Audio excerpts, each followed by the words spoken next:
Check, check. 1, 2. Do I sound hot? You always sound hot. There we go. Your voice is like ASMR to me.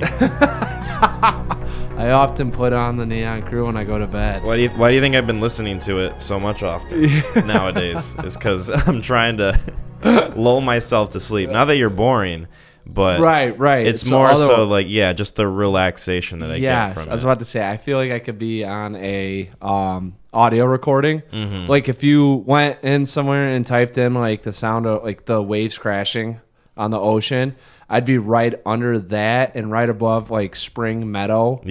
Spring Meadow. Like Willowing Creek. I'm pretty sure that's also like a candle scent too, which we need to make our own candles. Oh, yeah. We gotta catch up with Gwyneth Paltrow. So what would your candle scent be if you had a candle? If I had a candle scent? Yeah. But if you like picked your own scent and you marketed it and sold it in Kohl's. I think I would be musty sock mixed in with like burnt peanut butter.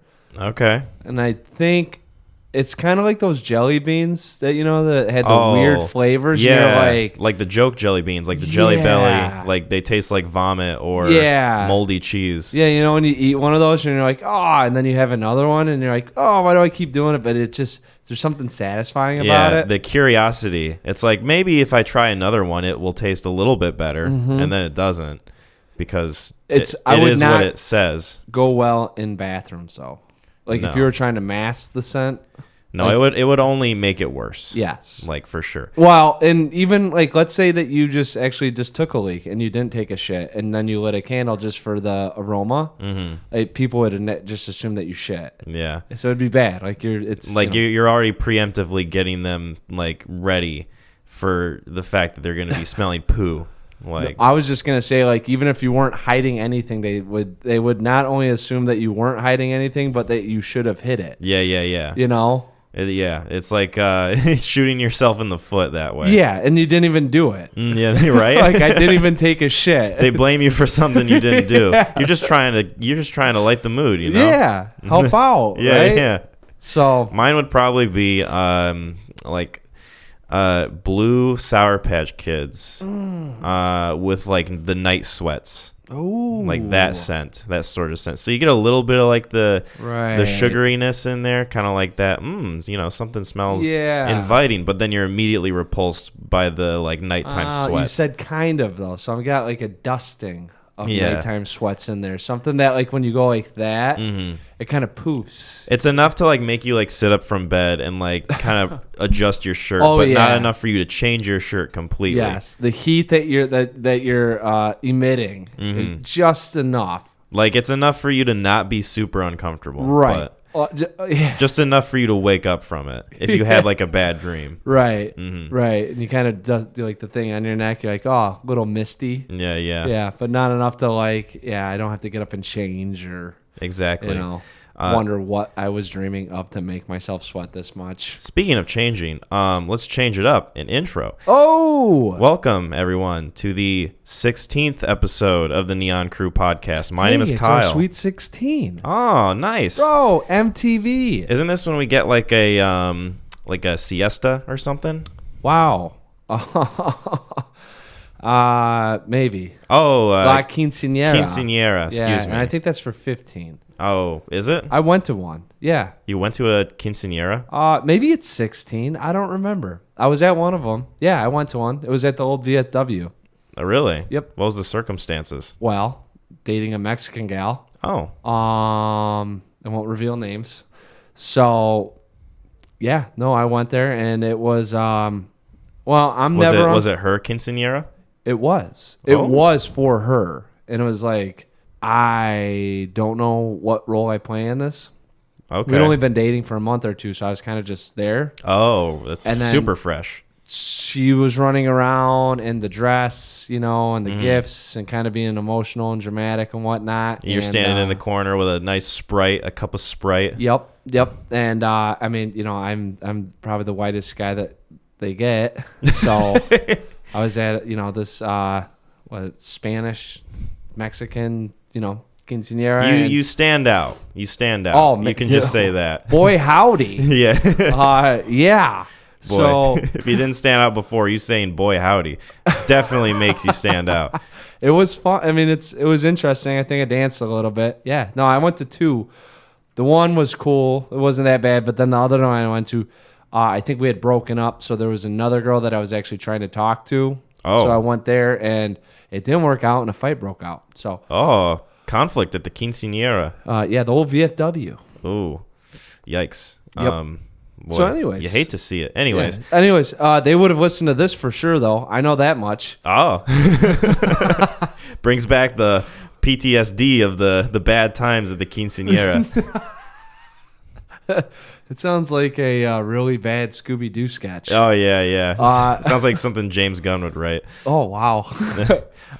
Speaking of I'm Mac, movies, by the way. I'm going to do that part. I'm Mac. Okay. This is Mac. Yeah, we got to bookend that. Yeah. Speaking of movies, we got some movie news that I feel like we have to talk about. And even though by the time we're talking about it now, and especially when the episode comes out, more news will have been revealed. Well, it will have been aged already. Like it's already like old news. Oh yeah, we're like bad. Everybody we're behind it. Everybody knows about it. Yeah, we're just catching up to it. When this happened, news had broke before the Oscars had even ended, and it was you were reading what you had already seen, but like take out content. Mm-hmm. Like that's how early someone was like, I gotta get on this. Yeah. Like it was like a 3-sentence article with a picture, and it was like broke first here, and I'm like, what the fuck? I mean, so it's been crazy. So if you don't know what we're talking about, and I don't know how you wouldn't know what we're talking about by this point, but. So the Oscars were last night. The Academy Awards. Yeah, do that one. Yeah. I'll do that one. So the Academy Awards were last night, and I didn't end up watching it when it was happening because I've been very busy. I can get into that later. But you happened to watch it live. I did. So I woke up. And in your night sweat? No, just in the morning for work. Oh. Because I immediately got home and went to bed. So I woke up for work. Usually I scroll through like Reddit or Facebook or whatever for a few minutes before I leave. And I went on Reddit, and every single post from every different kind of subreddit had video footage of what happened. So basically what happened was Chris Rock was presenting the award for, I think, Best Documentary, right? Or documentary short. Just one of those two. One of the two. Yeah, because he said something about presenting a documentary. But anyway, Chris Rock was on stage presenting at the Oscars, and he was, telling some jokes, as he does. He's Chris Rock. He's a comedian. And he was poking fun at the Smith family, Will Smith, Jada Pinkett Smith. And he said a joke, something along the lines of Jada looking like she is going to be in the next like G.I. Jane movie, referencing the fact that she's like got a shaved head or like a bald head or whatever. And it cuts to both Will and Jada reacting to the joke, and Will Smith is like chuckling while people are reacting to the joke. He did the laugh where that was like, damn, that was a good one. Yeah, he did like a, oh, ha, ha, he totally got us. The only laugh. thing that he missed out on was the finger point at Chris Rock. Yeah, exactly. So Will looked like he reacted to it in jest, in good spirit. But if you look at Jada in that instance, you can tell that she is not happy with the joke that was said. She did a half smile, eye roll over, like, come on, like, yeah, it was just being childish. Like she was not impressed, you could tell.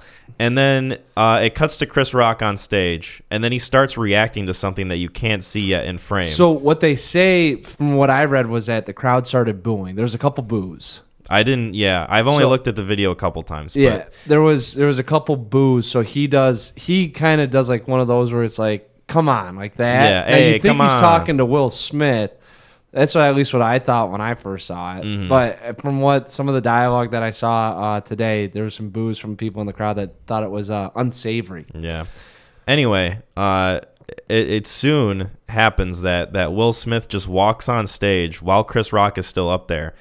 Soon, and this is all within. Comes up to him and just smacks him open palm in the face, and then just slowly like walks back to his seat. And Chris Rock is like visibly shaken by it. what happened. And like at first when you watch it, you can't really like tell if it's something that's like staged. Did they like plan this sort of thing? Is this like part of the show? But then it cuts back to Will in a seat, and he's shouting profanities at Chris Rock to the point where they have to like try to like censor it, even though it's live television. Well, they did it on our end. Yeah, they didn't do it in a couple other nations. Okay, I wasn't sure how much of it actually got through because I didn't watch it live when it happened. Dude, it literally went the joke, right? Mm-hmm. And then you get the joke, and then Chris Rock kind of does the blah blah, and then you can see Will Smith. I wasn't even like watching at this point, honestly. I didn't hear the joke. I was just I was talking with my friend, and like we were just going on and on about this, and then I heard the yeah, and like I looked over, and you could see opened up, boom, and I was like, did Will Smith just punch him? Like I thought it might have been like Chris Rock doing like a sound effect. Yeah, because when you first watch it, you can't really tell if it's like a punch or a slap. Either way, it's assault. Well, when you see it out of the corner of your eye and the body motion coming across, and Chris Rock and then he didn't go down. Chris Rock has an iron chin. Chris Rock took it like a champ. Like rock. Yeah, we'll just say that right now. Chris Rock took it like a champ.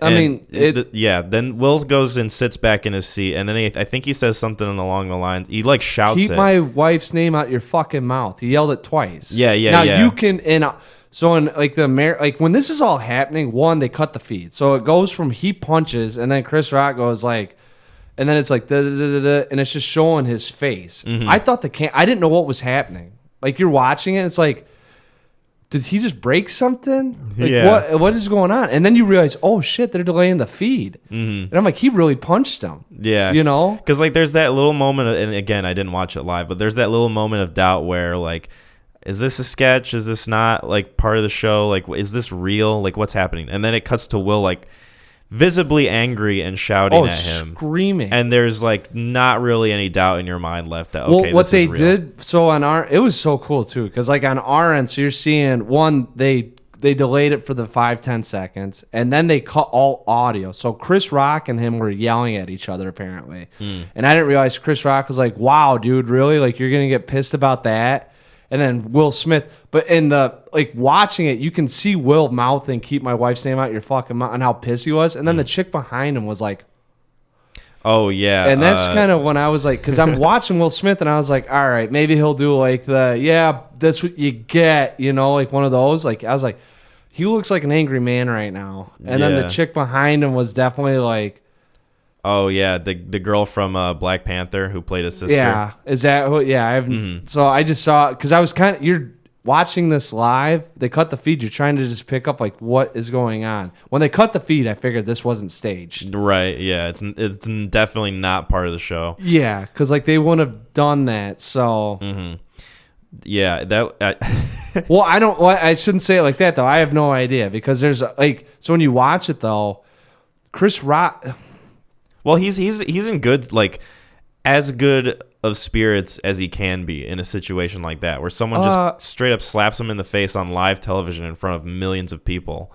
There's not much you're gonna do. There's not much you're gonna do. Like you're especially, Chris Rock's like 5'5", 150 pounds. Like so you're not gonna go take Will Smith on right at that moment. Well, yeah. Not only that, but like I'm sure he was just startled. Like just sort of like, you could tell he was, because he didn't even have like a joke to like come back at. He didn't really have like a witty reply. You could tell he was like genuinely stunted. Oh yeah, dude. He looked over at one time like, are we still like? Yeah. He looked backstage like kind of like at the production crew like, is this still happening? Mm-hmm. And that's when he hits you with now to hand over the he's like, now to hand over the Oscar. Now to hand over, let's talk about the nominees for the best documentary. Yeah. There was that little bit and he's like a good showman. So yeah, he's like trying to grasp for a way to like get back on track while still trying to process what's happening to him. It was a big. I saw a funny breakdown of it, but it was a funny. The most classic move after someone takes a joke way too serious is the "wow, dude, really, really, wow." Like it's a joke, man. Wow, I even had that happen recently where I hit a joke like that on someone, they like fired back, and I was like, really, yeah, you're gonna get defensive about that. Yeah, it's the most like.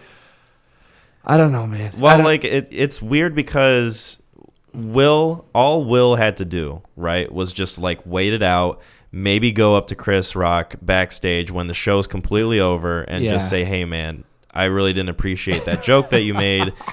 I just wanted to let you know that it's a medical condition. It's not really something that she can control. And it's, let's face it, they have some shit that's boiled over for. Did you see what happened in 2016? What do you mean? In 2016, they were up for a best documentary, and Chris Rock made a joke about Jada and Will at that time too. Poked both fun at both of them. Oh, I didn't know that. Yeah, threw them some shade in 16 on national television, and Chris Rock was like, Jada, you're so fucking irrelevant. Like, you could pick at the Oscars, and he's like, it'd be like me picketing like, Lady Gaga's panties. Like, and it ain't happening. Like, no one gives a shit. Interesting. And then he fired back at Jada, though, and was like, I get you sticking up for your man because Will wasn't nominated for the best actor for Concussion. He goes, but don't be too upset about that. We handed him $20 million for Wild Wild West. Yeah. Okay.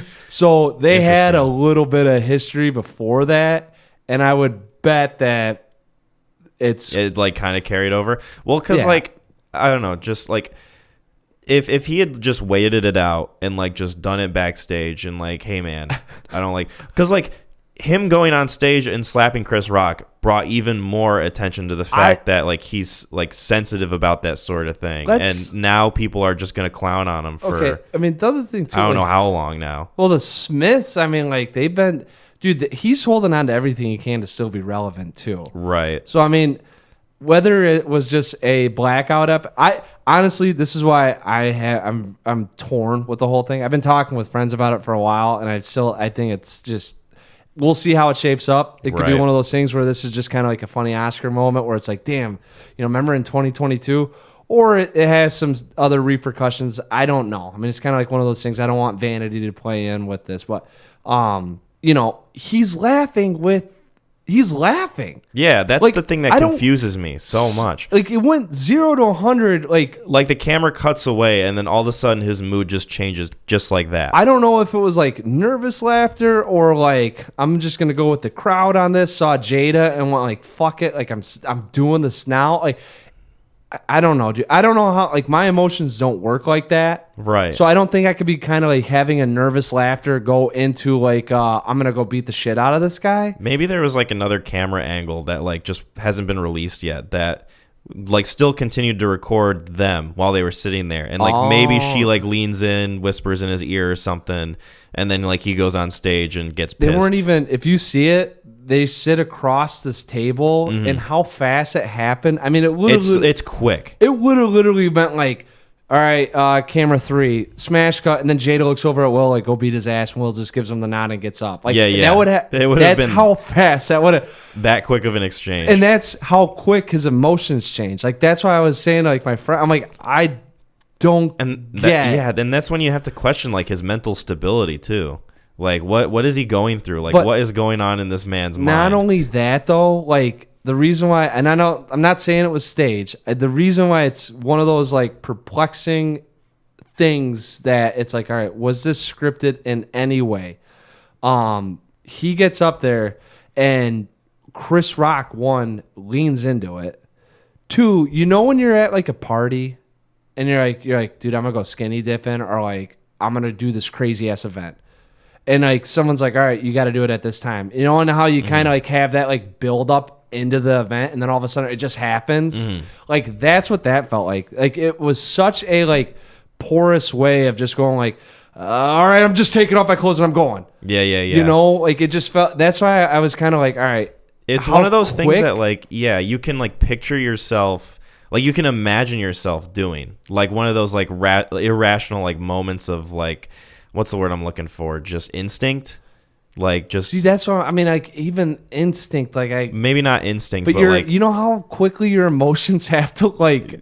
I'm telling you, all right, you're on... Everyone's watching. Now, I don't know what goes through these actors' heads, either. Like, they're probably so narcissistic and all that shit. Well, they're cut off from, like, the rest of the world, basically. They're in their own little bubbles. God knows how they even like think this could have been a high school freaking cafeteria luncheon, with your parents is how they view it. I have no idea. Mm-hmm. You know what I'm saying? Like when I do football awards, everyone shows up. It's like, hey, I know all you guys. Like, let's just talk about, we'll celebrate, and then we're out, right? Mm-hmm. So like to us as the viewers, millions of people are watching, and you're putting yourself in Will Smith's shoes. So you're already doing the flip in your head of projecting yourself doing what he doing. You're like, holy fuck. Like I can't. But to him, it might have just been like, whatever. My thing is, how do you go from being that jovial or even like a nervous laugh to like immediately gonna go stand up and beat Chris Rock's ass on national television? Like... Jesus Christ. You know what I'm saying? Like that. I do, yeah. That switch, and you can see it's only 3 seconds. That's why I really wish there's like, I hope to God that there's like another camera angle that's just stayed on the Smiths for that whole duration. Because I want to see if there's any indication that Jada had him go on stage or whether or not it was like a decision he made himself. He must have.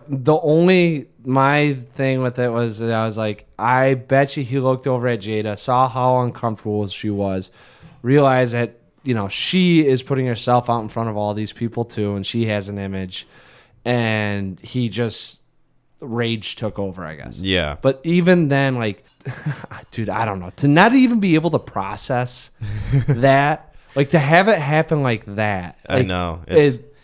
It's so damn quick, and it's still like perplexing, and it's still pretty new. Like it's still super fresh. I mean, obviously, when this episode comes out, it's going to be a week later. But I'm interested to see if any, because what happens behind closed doors stays behind closed doors. I mean, I wouldn't be shocked if they had a damaged relationship, if Rock didn't like the Smiths or vice versa. Like I could see a whole bunch of stuff that we have no idea about, and this just getting swept under the rug, which is kind of what I hope happens.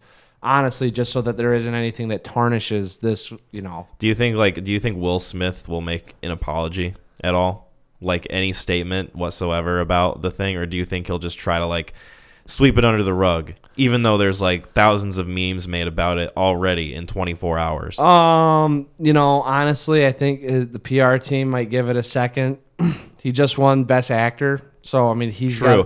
He won Best Actor an hour later and then got a standing ovation. It was the weirdest, dude. I feel like that's such a juxtaposition. It was.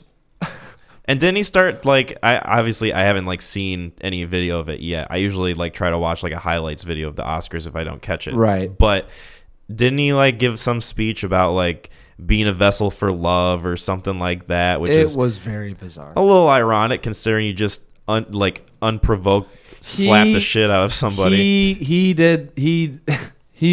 emphasized protecting the actor that he played. Richard Williams protected his family at all costs, so he was channeling that.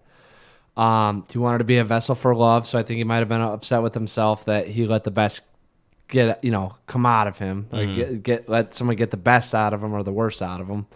And then he played into being like a family man, and I think he said love will make you do crazy things. So it's wacky. It's so bizarre, dude. It is so fucking. It'd be like me walking into a classroom, sucker punching my friend, having him go, "Wow, man! Like that fucking, the toilet paper was just a prank," and then everyone like, "Oh, okay, like cool," and then like walking up to the teacher on the side, not knowing anything, just saying, "Hey, like we're good, don't worry about it," and then behind closed doors doing it with my friend, and then everyone just assuming, okay, he just punched the shit out of them. They hate each other. Here we go. But once again, too, that's in a fucking school of 2,400 kids. Like, not on this is in television. Australia. Like, Japan had this fucking like live audio. You know what I'm saying? Like, it's insane. So, yeah. Very curious as to how this will develop, if it will develop at all anymore. I mean, personally for me, I'm just hoping that it turns into like a funny story of 2022 that, some shit breaks out or Will says sorry, PR teams don't care. Mm-hmm. And honestly, it just goes away. And then like when you hit next year's 2023 Oscars, it's kind of like oh man, you guys remember what happened last year? Wacky highlight reel. Well, and the other one too is, do you remember when they announced the wrong winner? Oh yeah. For, it was like, it was for Moonlight. Yeah. And they announced La La Land. They announced La La Land, and I thought that was stage 2 because of what they did with who announced Miss Universe? Steve Harvey. Same year. Mm-hmm. It was like, hey, look at that. That's kind of funny. We had two false winners in different award shows the same exact year. And I think, I mean, if you ask me, I'm like that. Another thing too that's crazy too, and I don't want to go on this too long, but like we talk about stage and acting and like, how could you fake? It's like you kind of forget there's still fucking actors. There's the best in the world at acting. Mm-hmm. You know what I'm saying? Like they have to make us believe when they're in a film that they actually care about what's going on. Like how hard is it to get something like this going? I don't know. I mean, I have no clue, but I mean, it's just the fact that it's so bizarre. Just, most people believe that it's real. Certainly I do. Well, I'm conflicted. I mean, honestly, there's a lot of theories out there that I could see. There's a lot of things. There's a lot of hard stuff I have a hard time believing. But speaking of hard time believing, how about time traveling? Oh, that's pretty believable. I mean, it's certainly something that's a little bit of an abstract concept. Whoa! But don't know how to spell that word. With abstract concepts, you can express those through different forms of art. And speaking of art, hey, Midnight in Paris. Whoa! You and I watched a movie. I recommended it. Yep. Called Midnight in Paris, directed by Woody Allen, and I picked it because, like I said before in the last episode, I'd never seen a Woody Allen movie before. Yeah. And zany. Yeah. I should preface this that I fully acknowledge the fact that Woody Allen is kind of a piece of shit. Yes. And a pervy little bastard. So that I do have a question about that. So like, I only know like really one major thing. No. We don't even negate it. Let's not even talk about what he did. My bigger question is, he did that. Yeah. Do we all have to act like Woody Allen does not exist now? Or does the work that he created, even though influenced by him, still... I think that when it comes to film specifically, it's a lot easier to separate the art from the artist, because when it comes to film, there's a lot of different people working on it. There's a lot of different hands that it goes through. It's Woody Allen directing it and writing it, perhaps, too. But it's gone through a lot of different hands to become a final project. Woody Allen on the cinematography there, too? Let me verify. No, I'm just kidding. No. Darius Kanji. Yeah. No, but that's a good way of putting that. But, yeah, it is directed and written by him, so, yeah. But no, like it's my philosophy that like when it comes to film specifically, it's like so many people work on it. Right. It's actors doing their jobs. It's a cinematographer doing their jobs. It's the person who's in charge of the music doing their job, and it's a lot more of a collaborative effort. So it's easier to separate one piece of shit guy from that whole entire project. When it comes to music, it's a little different because music is a little more personal. It's a little more that person and supposed to be a reflection of who they are and what they stand for. So when Chris Brown beats the shit out of Rihanna, it's a little harder for me to maybe listen to his music than it would be for me to watch Woody Allen's films. I don't. Yeah. I don't really get into all. I mean, I shouldn't say it like that. I definitely have my principles or whatever. I mean, I'm just curious about it. And there's a lot of stuff I don't think I ever liked Chris Brown anyways. I'm trying to think of like other guys that do like maybe Ted Nugent, but I mean, maybe more of his, I don't know. I don't really know. I guess I don't really hop into it all that often. I was just thinking you said something. I was like, I like Midnight in Paris. I never had a problem with it, even though Woody Allen directed it. And I thought, wow, does that make me like a pedophile since I like Midnight in Paris? No, it certainly does not. Okay, that's good to know. No, not at all. And, it is important to like have those conversations because I think it helps you understand where you fall into it, because everybody's different. Everybody has their personal viewpoints and preferences. Sure. But that's just my reasoning for it. And I'm sure yours is very similar.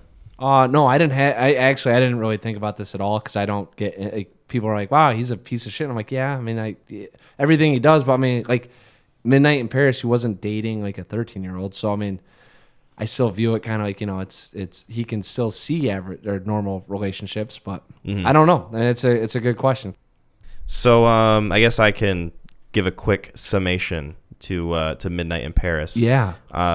So this movie, directed by Woody Allen, starring Owen Wilson, is about this writer named Gil Pender who goes to Paris with his fiancée, and he is very much disenfranchised with being a screenwriter for Hollywood.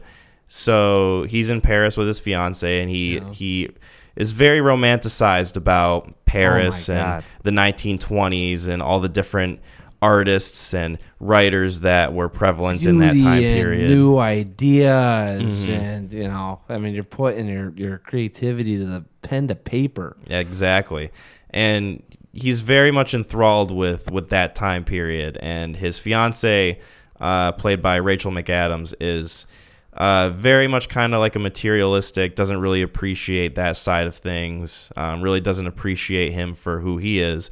Surface level. And she just likes him because he makes money. Exactly. And so he finds solitude with wandering the streets in Paris at night. Mm-hmm. And then all of a sudden, this old-timey automobile drives up, tells him to get in. He gets in, and he finds himself going back in time to the 1920s. Yeah. And then the next day in the morning, he wakes up, and he's back to the present. And the movie is basically about him like going back in time periodically to learn more about his own writing and his life ultimately and what he wants out of it. Yeah. And that's pretty much the gist of that. That's it. Midnight in Paris. Without going into spoilers. Yeah. So we'll go into it, man. It's gonna happen. Oh yeah, we're getting deep. Whoa. We're going there. We're going there. Just like Will Smith's hand went into Chris Rock's face. Whoa! I was going to use a Woody Allen joke, but not appropriate. Oh, boy.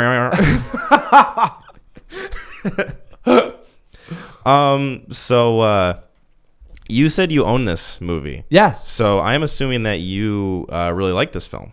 I do.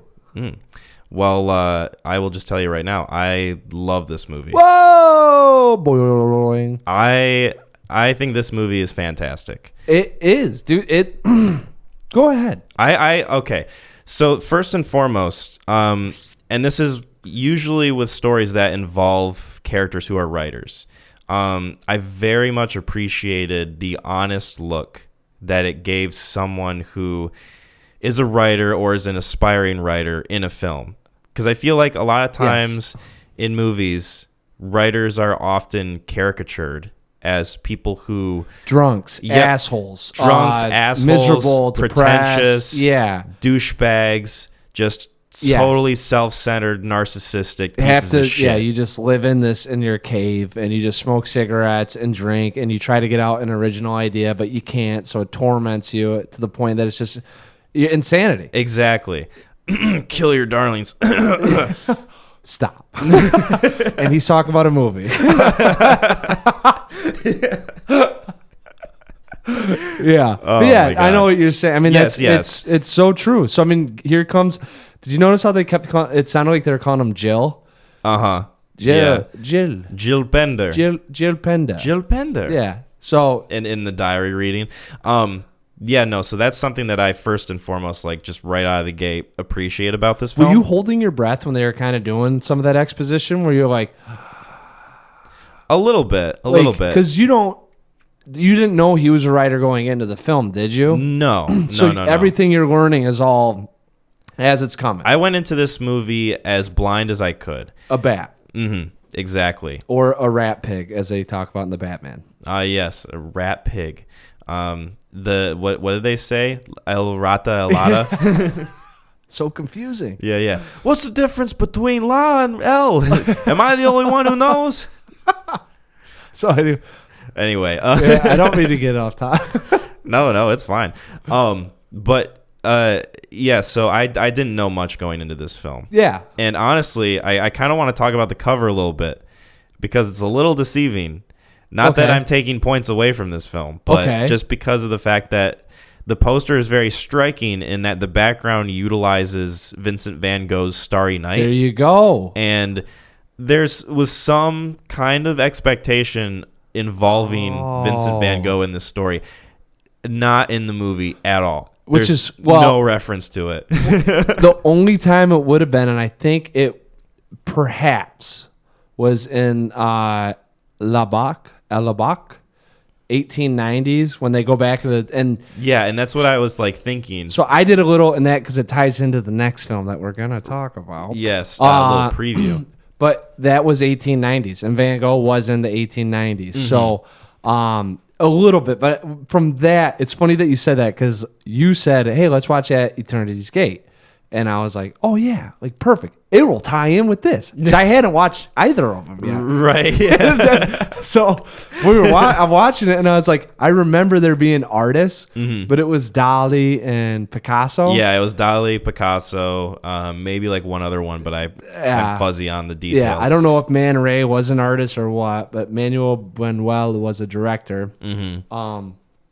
Yeah. So anyway, so I just loved the fact that they represented writers in a respectful way. I also thought the acting was great. There was like one character that I couldn't buy, but it's not enough to like detract me from like the movie experience. Was it? I wasn't huge on Adrian Brody's character. Oh yeah, he was. Who did he play? Rhinoceros. Yeah, Salvador Dalí. He was. Yeah, he felt a little too over the top. It was when they kind of hit their. It was that surrealism. Yeah, mixture because Buñuel.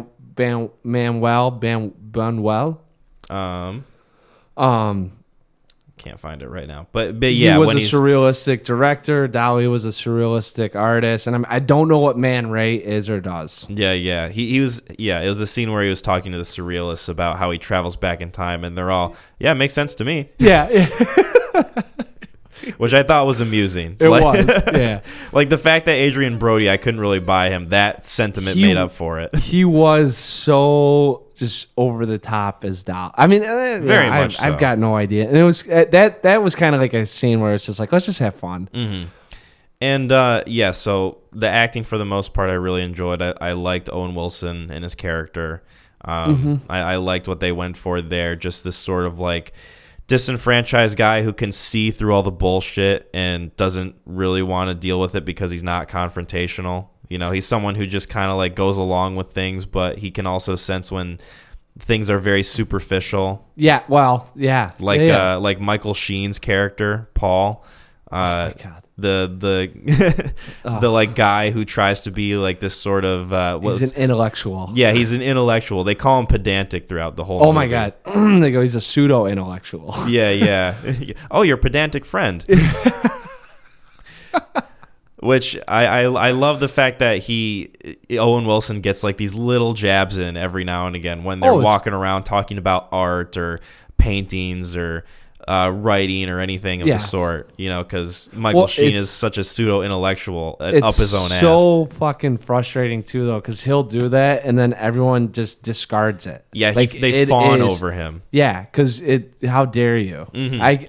I got really actually frustrated watching that part. Oh, yeah. It's funny that it invoked that reaction out of me. I gnashed my teeth. I was like, these fucks. Yeah. How dare you? Yeah. You pieces of shit. Yeah. Because like Owen Wilson's character would try to say something, you know, constructive about the conversation. And then Rachel McAdams would just go, shh, you're interrupting him. Yes. It's like everyone else is also trying to add to what he's saying. And then all of a sudden Owen Wilson does it and it's a bad thing. Like, what? Yeah. God, Gil.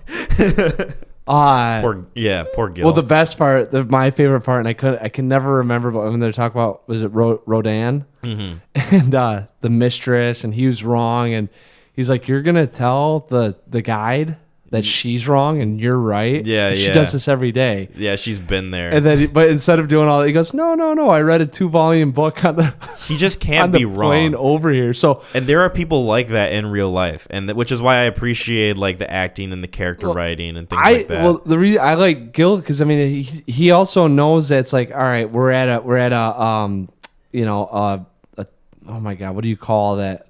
Kind of like it's like a butting heads. Yeah, we're at a point here where it's so he steps in. He's the voice of like, hey, like, you know, I know that you guys aren't going to listen to me, but at least this will move the conversation along. Mm-hmm. We're not agreeing to anyone being right or wrong, you know. And he just comes in, and then Rachel McAdams is like, when did you read a 2-volume book, you know, on Rodin? And he goes, when do you think I did? Yeah, like, yeah. Who would want to read a 2-volume book on Rodin? It was so great. He's like, come on, I'm just trying to get the shit going. No one wants to listen to freaking, was it Pete? Oh, Paul. Paul talk. God, he's so Yeah, and how everybody fawns over him. So yeah, I really liked Owen Wilson's character and the acting. I thought it was good. Just the production value, and I'm a kind of a sucker for this sort of thing. So this is more a personal preference, but I love like the street lamp sort of nighttime wandering the streets by yourself vibe. Captured the whimsicalness and the romanticism. Yes. I mean, you get that this is where it's going, and so the thing opens up. And it's just pictures of Paris. The one let you know where you're at, but two, it's got that music, and the music is beautiful. The music is another thing I loved about it. And it's whisking you away down the streets, like you're almost at Airstream, just going across, like floating. And it's, dude, it's like, oh, Woody Allen is going to just romanticize the shit out of Paris. And this is probably like some of his own feelings about that time. Yeah, absolutely. And you get that feeling that this is how he views this area, this culture. Yeah, they shoot it in a way that's very much from the perspective of Gil Pender. Yes. And I think that helps you a lot to appreciate what the film's going for, not only like visually, but thematically too. Because you get that wonder from him like right out the gate, like you were saying, with all the different shots of Paris and the inviting like lights and the streets and sort of like the cozy little cafe setup that they have at like the different street corners. Like, it's very effective. Oh, it was. I mean, it was very I don't want to say intimate, but I mean, it helps. You don't get the grandiose picture of Paris, and you don't just see the Eiffel Tower. You actually get to walk the cobblestone. You actually get to see the different colors, the cafe shops, the nostalgia that is. Like, you get very immersed into what you're watching. That's why I think I really like the film too, because it's such a dessert for the eyes, and for just the subject matter isn't too crazy. All the characters are fun. Yes. There's a little bit of some introspection that could go on in your life, but not enough to make you question reality. It's just a really nice. I got some notes, but I just stopped taking notes, and I always do that with this film because I'm like, there's not. A lot of it is just very much. It's a dessert. I honestly think. The experience. Yes. Absolutely. So, but there are some characters that I love. I really liked Marianne Cotillard's character. Who was Adriana? Oh, okay. I really enjoyed her character and his fixation with her, and that sort of like reciprocity of like her side towards him.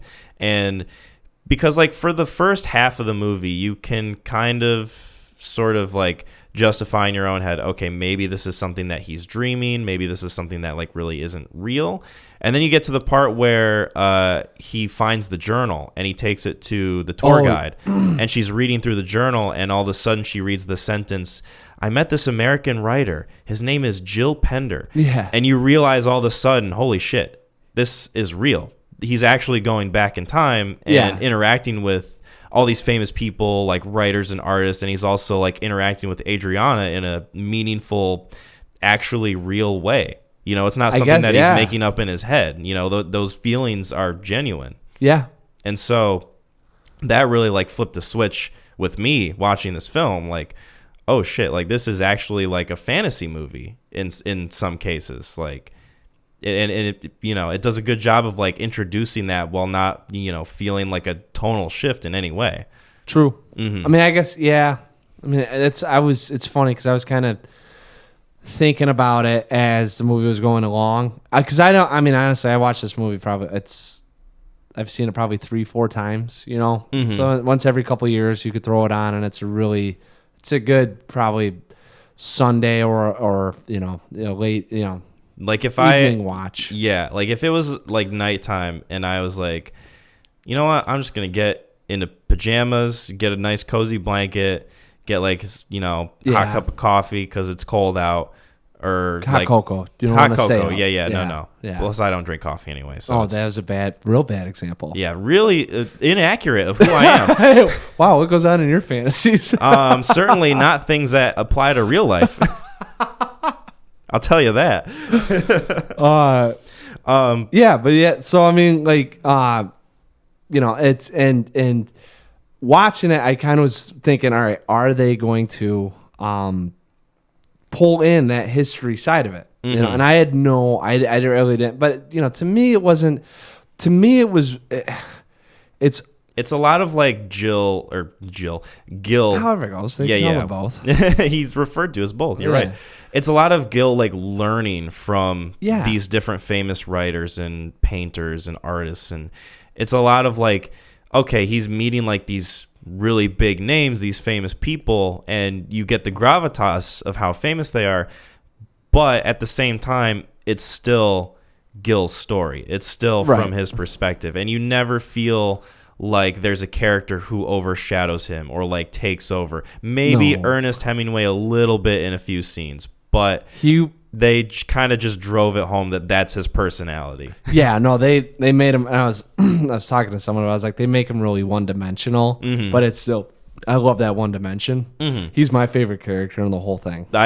He was very fun, and I think it serves a purpose too. Like going back to just focusing on Gil, like you don't need that extra dimension with like the famous artists and writers and things like that because it's very much Gil's story. I don't think any one of them were outside of their one dimension. Mm-hmm. I don't really think even like Gertrude Stein. Yeah, Kathy Bates. Yeah, the only one I think that you get a little bit of that sense is Marion Cotillard when they go and walk, and then she gets which dove into the golden age irrationality. Yes. And that's where she kind of shows a little bit of her true colors, and then you really get. I mean, I thought that was the. Yeah, the themes of this movie I really like too. Just kind of going into that. His journey. I mean, you get to that. I can never remember like watching this. Like what it's so that he could break up with his wife and understand that to be a writer. I mean, you need to dive in a little bit more about yourself, and it's more about who you are and getting out into on paper what you believe. Kind of what Hemingway's proposing, right? Versus living in the superficial world of playing off what people want or what makes sense or what makes you happy, because it won't make you happy. So Hemingway brings out the truism in you, and the journey. So that's kind of what I learned in this viewing was like, oh, his journey is into his own irrationale. Yes. And Paul brings up the golden age thinking at the very beginning, and then they get to that's totally like the theme of the entire movie. Well, now you know it's going to be like that, but the best part is he says every generation's like that. So how are you going to go into the 1920s and say that's how they do it, right? But then he does it, and he's like the 1890s, and then Gil's like, what? No, I don't want to be here. Let's go back to the 20s, and she's like, oh no, the 20s suck. Yeah. It's that sort of like wanting to escape through nostalgia, which is just such a prevalent theme throughout the whole film, which I really enjoyed. And that's probably half of like why he did it in Paris too. Because I mean that you just look at now they had select areas, right? But like it screams culture. Yeah. So absolutely. Yeah, the theme I was like really a big fan of, because like he even like writes a novel or like a manuscript about nostalgia and how like the guy runs a nostalgia shop. That was his book. Yeah, that was what he was.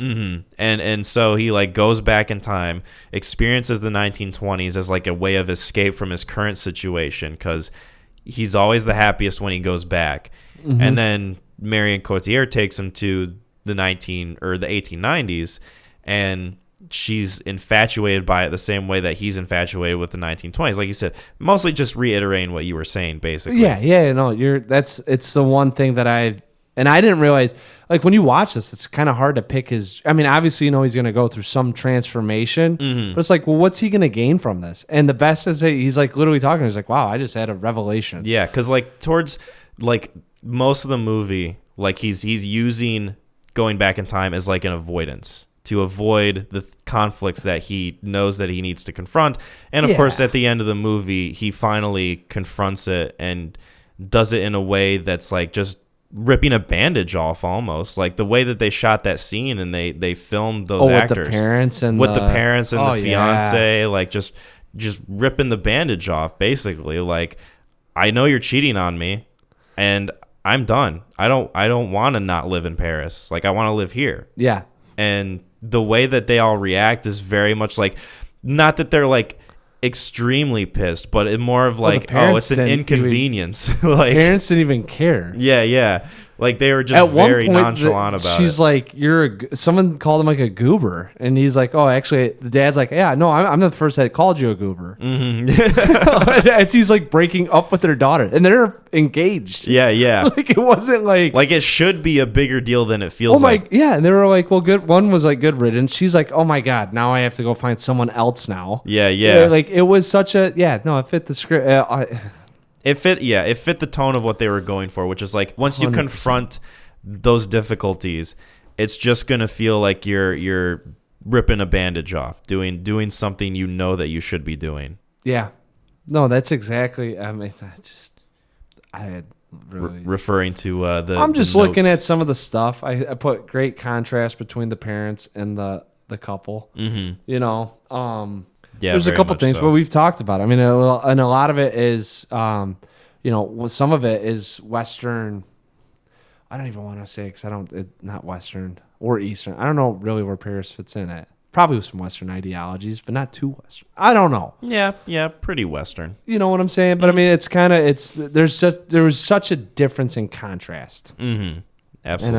And I really like that, and I liked how they use Paul and use the parents, the couple, versus kind of what he saw. And I think he valued originality more than anything. Yeah. I really like the whole Paris is beautiful in the rain sentiment that they that was like a running theme throughout the movie. Not necessarily like a theme, but just like a sort of sure. It was a reference, I guess. Yeah. Mm-hmm. Because like she was very much dissatisfied with it. She's like, how can you like getting wet? And like, how can you like the rain? And he's like, I think it's beautiful. You know, his Owen Wilson voice. Something natural versus material. Mm-hmm. You know, I mean, it's. And he does like get that like happy ending that you feel he deserves. You know, he meets the girl who is at, I think it's like a record shop, like a little record stand. Nostalgia shop. Nostalgia shop. I mean, basically, right? She's selling old music. I was watching. I was like, it's kind of funny how Woody Allen has all of this shaping up. And I was like, I wonder if the book that Gil was working on is what we are seeing. Right. That's interesting. And I'll have to look for it on another watch. Well, so the thing, like they don't dive into the book. That's the thing. The only thing they talk about is the opening sentence. He works at a nostalgia shop. Now, obviously, he doesn't, right? The gal he meets does. Right. So. And then Gertrude Stein says, I really like, if you changed up the first 3 chapters, right? So that first 3 chapters could actually be how the movie's ending. Okay. As opposed to, that growth, that the introspection that he has with the golden age and breaking up with his fiance. That could be the revision of his book, and obviously you don't know how the rest pans out because they never talk about it. As an audience member, we're never exposed to it, but we do get a little bit of the gist. So it was just something fun for me to think about because with you, it's like, they shaped history, so obviously it kind of, it was a fantasy and it actually turned into like he is going back in time, To me, it was all in his head for the most part, but these characters he was learning about as he was going through Paris, So, but it's still kind of hard to explain, how do you get to know more about Hemingway or how do you get to know more about F. Scott without actually meeting him? So, I mean, that's where I still teeter, but yeah, I mean, it's a fun thought to have that, it's his book. He writes it out. He meets the characters. They have some sort of change, and then the way it all ties together, is very satisfactory. Was there anything that you had as far as like criticisms with this film? Time travel, the first fucking time, I knew, I was like, God, I don't remember if it's a fog that he kind of gets into or what.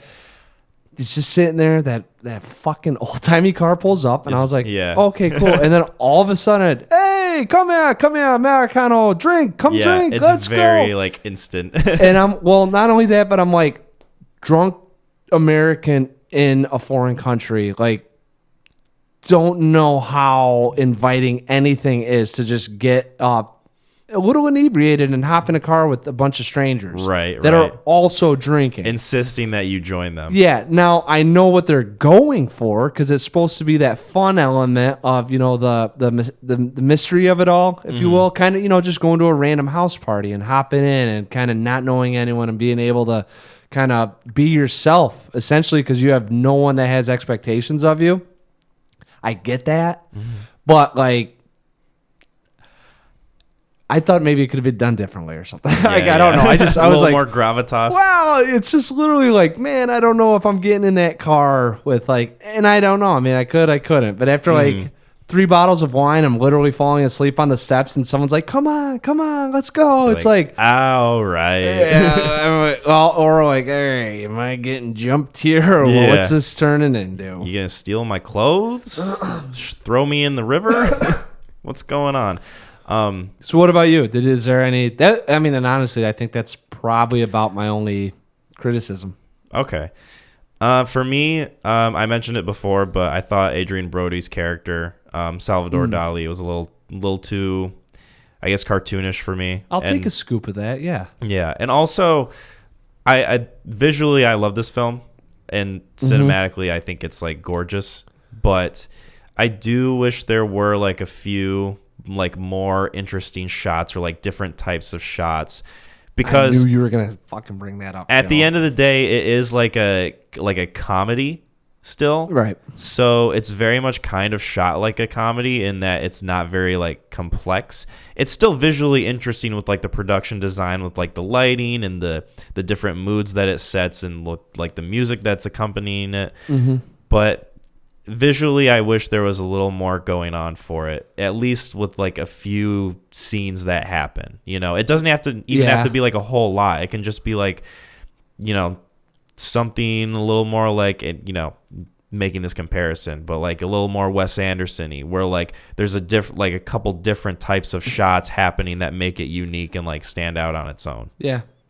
I don't know. That's just my preference. Well, and he directed it, so I think it lies more within the writing and the characters, right? And that's very much like the strength of the film. I agree with you though. I mean, I didn't write it down, but it was like cookie cutter. But I think that's almost some of the appeal that you get with it is that he doesn't need to have that to keep you engaged. Right. You are still. I mean, and as you watch it though, I mean, you're kind of like, oh man, there's not a lot of different camera angles going on or things that work. No. It's kind of your standard. There's a couple, like, I know that they're walking, they have a couple tracking shots as Paul is explaining stuff.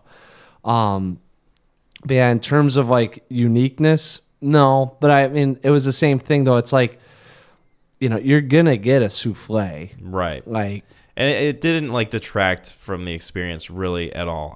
Right. It would have been nice to have that sort of differentiation. Yeah, and I agree. I mean, I do feel that there wasn't enough of it, but to me, I will not take a scoop of that.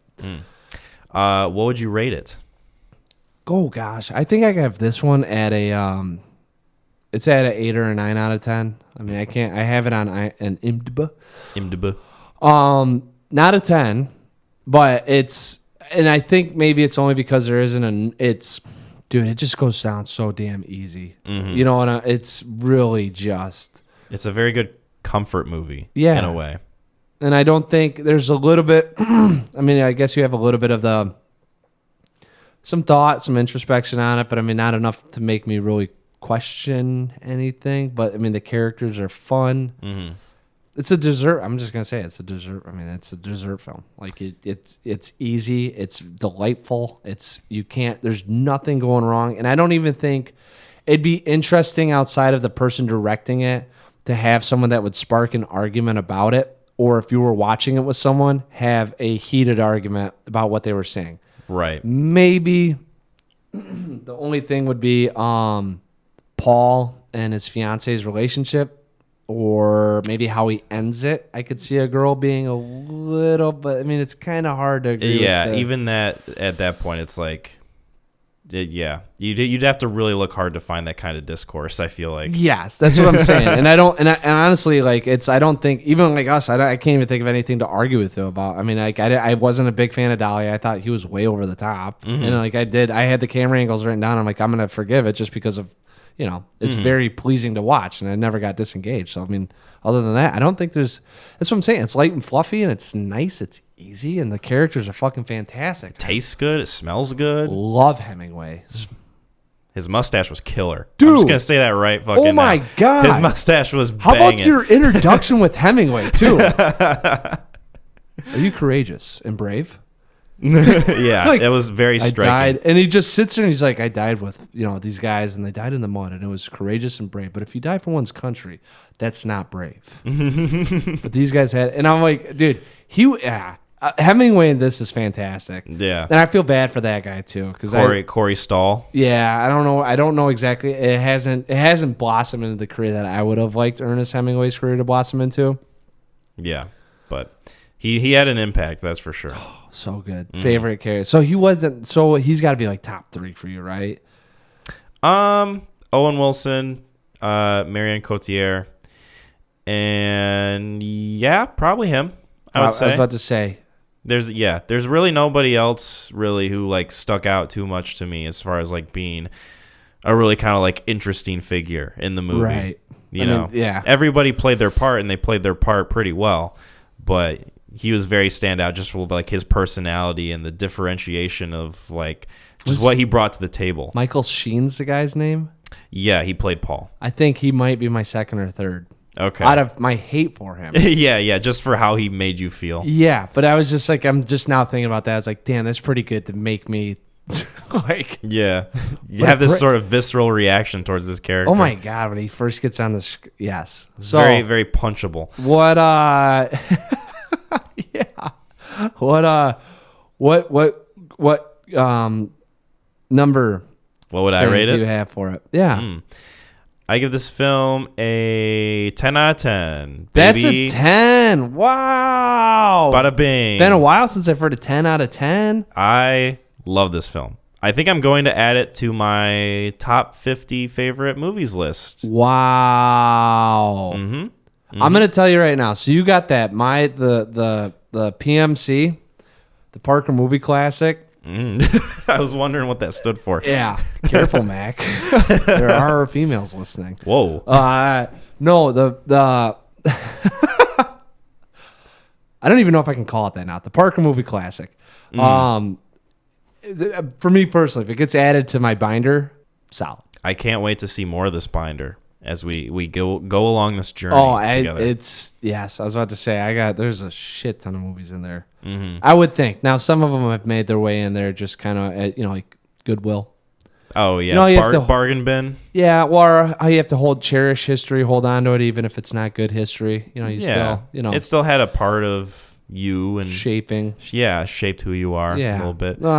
Yeah. So, anyways. Yeah, the PMC. PMC also could stand for Pretty Mad Character, which is what Vincent Van Gogh is when we're talking about At Eternity's Gate, which is another film that you and I watched. Yes. This is kind of something that we just decided to watch because we thought it would kind of sort of fit the theme of like art and talking about artists and the different struggles they go through and how that could relate to Midnight in Paris. Spoiler alert, it really doesn't. No. It just so happens that Van Gogh's Starry Night is on the poster for Midnight in Paris. So I thought, it will have to do with Vincent Van Gogh in some way. We'll talk about At Eternity's Gate also. Yeah. Great. It was like, sweet. And there's two things that you're going to see, the pre-Mac and after Mac. What can you give a definition to each? Learning a little bit about Van Gogh, because I had no clue what he did or why anything about Vincent. I had zero. Zero clue as to this dude. Yeah, I really didn't know much about him either. I knew that he was on the younger side, And I knew didn't even know that. A couple of paintings that he did. So right. So this movie is directed by Julian Schnabel, is his name. Forgive me if I'm pronouncing that name wrong. And stars Willem Dafoe as Vincent van Gogh. And Vincent van Gogh died when he was 37 years old. And this movie came out in 2018. Yes. Willem Dafoe is currently 66 years old. Yes. It's interesting that they decided to cast him as a character who is supposed to be 37. Now. Yes. I mean, at that time, what was average life expectancy for... I can look it up. We have the technology. Versus now, because if you look at like maybe the percentage that they're at, so if your average life expectancy back then was 50, you've lived 70, almost 3/4 of your life, where right now you could almost maybe make the same argument about it.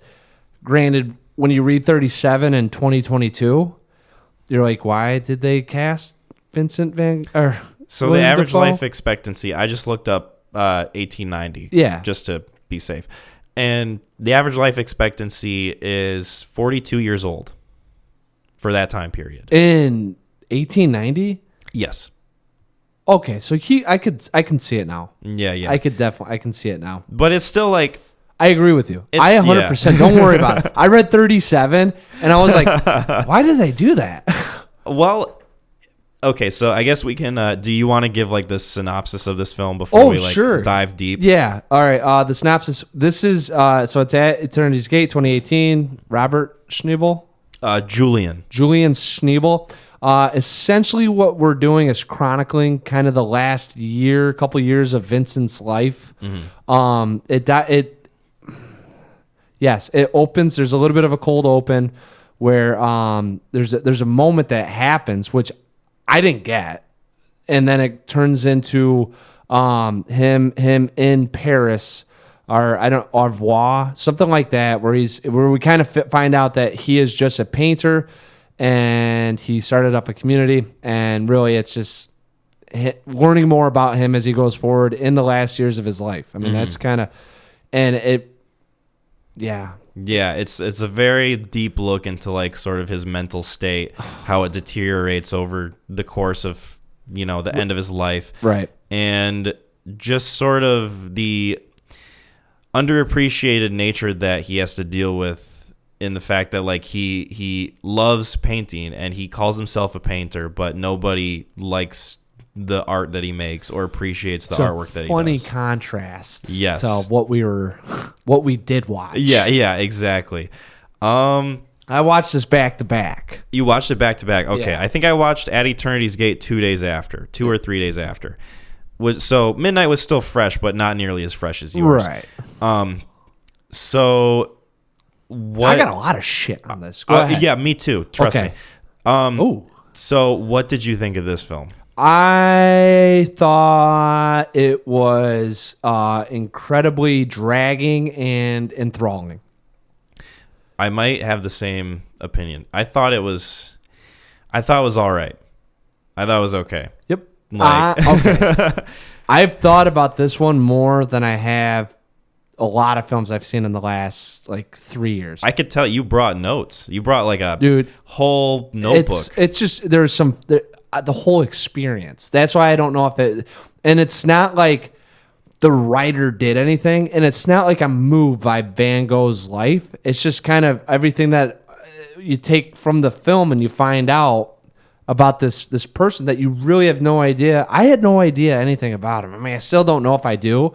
There's been a couple things that I've learned about and going through it. Like just finding out he was 37. Right. There's a lot of fresh takes that you have on this film. And the film itself is not like it's engaging.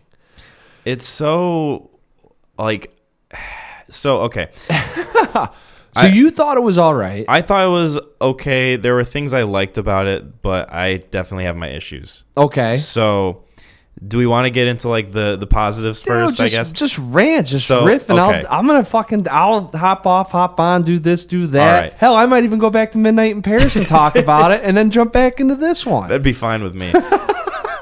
So, first and foremost, I love Willem Dafoe. Of course. One of my favorite actors. And I think he, despite the age differentiation of what the character is supposed to be versus what Willem Dafoe is, I thought he carried this film on his back. I thought that he basically has to. But, like, no other element really impressed me as much as his acting. I thought that he was very compelling as his character. I thought that, like, when he goes into, like, his monologues of, like, why he loves painting or, like, why he loves these different artists that he admires and aspires to be like, I thought was really, like, engaging. I always, but that's more of, like, a testament to, like, Willem Dafoe's acting than the film. Yeah, I had. I mean, if we're going off that, no, I thought he was good in this. I'm not gonna say I did not nearly have the same appreciation you did. I thought he was a little pretentious in this, but it's hard to capture art with art, and especially like some of the performance felt like this is like a theater play. Was that more so like the acting, or maybe like it was probably the writing direction, and the direction? But it definitely felt. And the only reason why I say the acting, because I think Willem Dafoe really bit his teeth in this and wanted to do this. Oh, I'm sure. Like, I bet you he has some sort of appreciation for Van Gogh, and probably was like, I would love to, and that's where I kind of get into channeling, direction, but also yes, it's, like, you think his passion kind of overshadowed his the mark that he tried to make. Yes, I actually have that written down. I put, this feels like a passion project for William Dafoe. Like, okay. This was definitely something where this is your shot at an Oscar again, or but I don't think it was bad though. There are parts that he's dragging, and there are parts that are compelling. I mean, it's. The subject matters what's so heavy. Yes. And there is really no uplifting part about it. I mean, they even tie in that, there's beauty and sorrow. I mean, that's what makes you human, you know? And I was like, boy, you hate when guys go that route. Like, you summed up the whole movie right there. Awesome to be sad. Oh, boy. And, like, feel depressed. And it's like... It's cool to hate the world. Yeah, that's... It took 90 minutes for them to get that out, and then when they did, I kind of went like, okay, that's what I've been experiencing.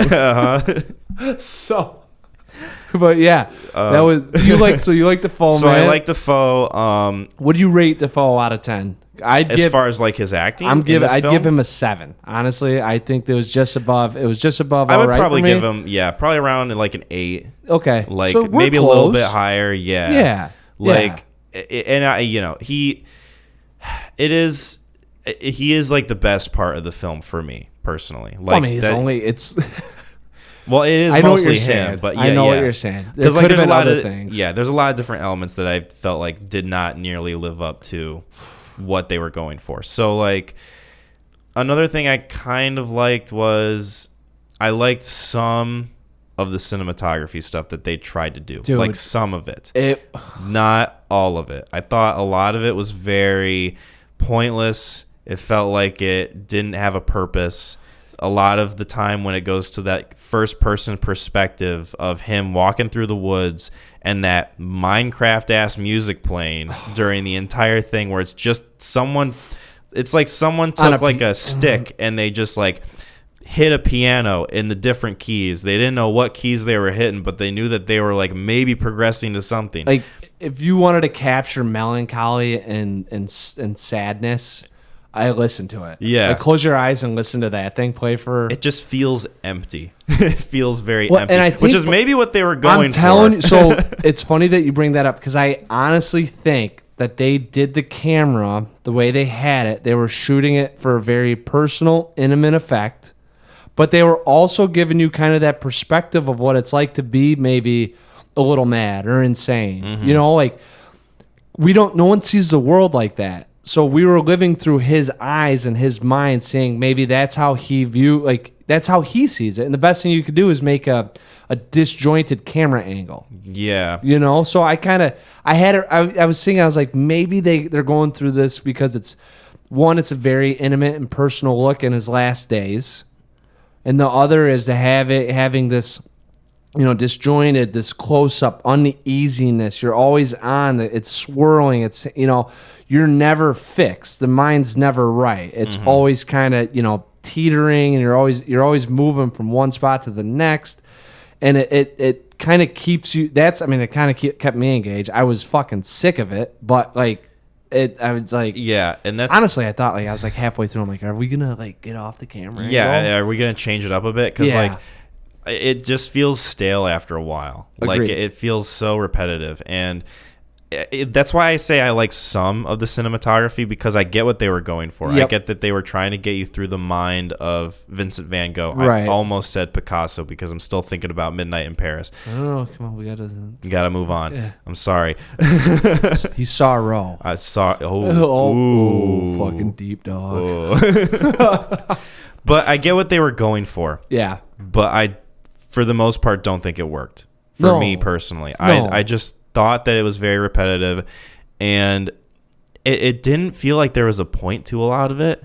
Like him wandering through the woods just with that music playing for 5 minutes straight before it cuts to him actually doing something. Dude, he lays in a field, takes dirt and dumps it on his face. Yeah, I know. I remember that was a 2.5 minute scene.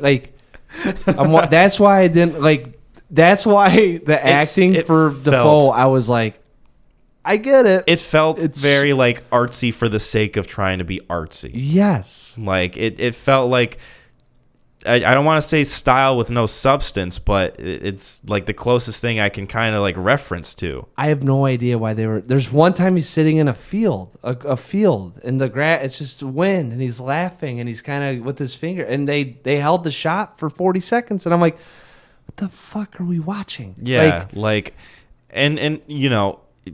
I could see someone seeing that movie and having it be one of their favorite films, and them going, no, you just don't understand what they were going for. They were going for his appreciation of life and nature, and the things that he saw were things that he saw and that not anybody else could share with his vision of what he saw. And it's okay, even if that was the case, present it in a better way. I don't know. That's the thing too, because it's I don't know how. I guess they would have. It's funny because I picked up on it at first, and it's actually one of the things I liked. But his first painting of the shoes. Oh yeah, I liked. I really liked. I liked that paintings. Moment, and I liked, and it was right at the beginning, and you definitely get a feel for who he is as a person and how he kind of sees. There are moments in this. I didn't mean to cut you off. Dude, you're good, dude. Keep going. That's what I'm saying. We're talking about At Eternity's Gate, and we both have a lot of shit to say about it, which makes it compelling. Right. There are moments in this film that I really like. Yes. Like him painting the shoes, or his conversation with Mads Mikkelsen. Oh, yeah. Which I forgot that he was in. I did too. I saw the cast for this movie, and I said to myself, "Oh, Mads Mikkelsen is in this." Totally forgot he was in it until the last 20 minutes of the film. Somewhere 30. in there. It's right before he gets released from his the mental institute that his brother was paying for, and they get him to, I think, back to Paris, or there's a couple cities around there. The one I kept reading was Au revoir or something like that. Yeah. I'm on the page so I can verify. Yeah. So Mads is in there. Mads is playing Arles or Arles. I don't know. I'm not gonna even try it. Arles. Yep. And I'm gonna ugly American right there. So that's why he was fantastic, and they're talking about some deep shit real quick before you go on, because it was a really funny joke. So they're talking, and he's like, how do you see it? And they're just kind of, and they're going back and forth, and Vincent is trying to tell him how he just interprets the world and what God gave him, and Mads is holding up one of his paintings, and he literally looks at the painting and he looks at Vincent, and he goes, it's trash. It's garbage. This is disturbing to the eyes. Yeah, he looks at him and he goes and I don't mean to offend you, but it is very, very ugly.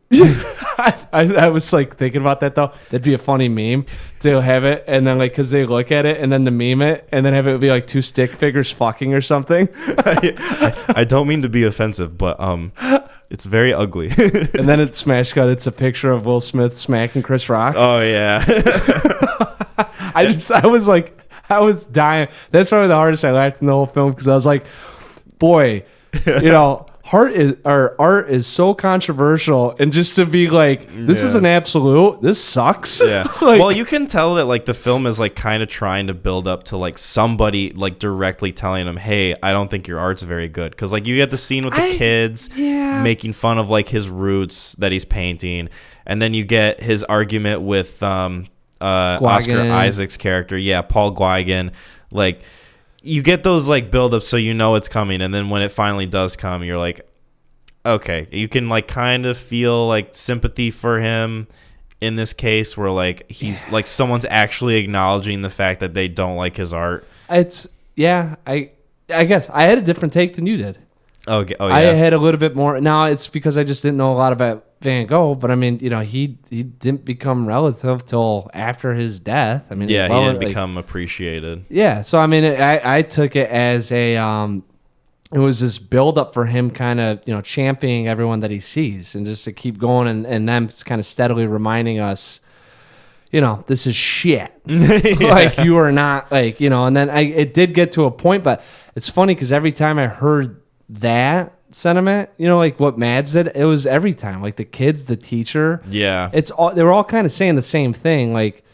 Yeah, but I guess like with me, I know what you're saying though. Yeah, in the scene with like Mads, he's like super vulnerable, you know. He's not like, it's not like he can like tell Mads Mikkelsen to like shoo, you know, the same way he did with the kids. How we see because I thought he was vulnerable the whole time. I mean, he's right, and he is, but like, I guess, know what like, you're saying. Yeah, he's very mentally like frail. This is a make or break kind of spot. That is true. It felt like a very like important point. Yes. In the story. It was like, all right, where does he go after this? Because does Mads, like, they're gonna have a talk? Is it, hey, all right, back to the, you know, walk you go, or hey, we'll release you. So another thing with this film is that it doesn't. I don't know if you have it written down. I hope you do, maybe, because maybe you felt the same way. It didn't feel like this movie had a second act. It felt like that it had a first act and a third act, but it didn't feel like there was anything in between. And it's like when that moment happens, when Paul Guigan, name, when Paul Guigan says to him, "Hey, I'm moving, I'm leaving," and he has like his breakdown. Yeah. It feels like that's the climax of the movie. And then he cuts his ear off. He has that monologue talking into the camera with like the yellow background with a bandage over his head. Right. And explaining the situation. It feels like they could have easily ended the movie there. But no, they kept going. And it felt like any other instance where he would either have a mental breakdown or he'd like get checked into a mental hospital felt like another climax that would climax, resolve, climax, resolve, climax, resolve. Yeah. And that's the problem with biopics, though. I mean, yeah. And I didn't know if like you felt the same way as I did. But I didn't. You break this up into acts. I couldn't even. I'm just watching this, like trying to figure out like what the fuck's going on. I thought it was going to end after the Mads talk. Yeah. Well, because I didn't even know. At that point, I started kind of Wikipediaing stuff on Van Gogh because I was just curious, and it was one of a couple things I read actually was in here because it made me confused. Right. I looked up some stuff too.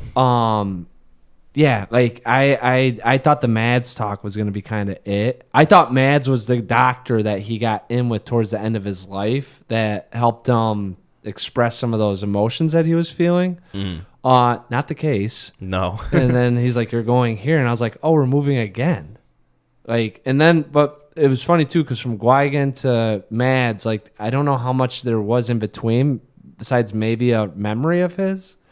Yeah, that's the thing. Like this movie, it totally, like I'm glad you took notes because for me it felt like a blur. Like it was almost 2 hours long, but there was so much what felt like fluff in the film that it didn't feel like much happened, and so therefore it felt like it went by, I guess, faster for some reason, even though like it's almost 2 hours long, because like not much happens. It feels like not at all. It's very like just a few things, and they draw it out very much. Here's one of the things that I'll propose or say, because I don't think you've seen any Terrence Malick films, have you? No. Okay, because that'll be something that I don't, perhaps recommend. Oh. But yeah, I'm gonna have to have you see one because this is very Terrence Malick, and it's funny because like, as I was watching it, so Van Gogh is an impressionist, right? Mm-hmm. And I looked up impressionist, and that is I don't in the basic sense, and I hope I'm right. Okay, but as you stroke the paint through, light starts to refract in a lighter way, so as to give a sense of a passage of time.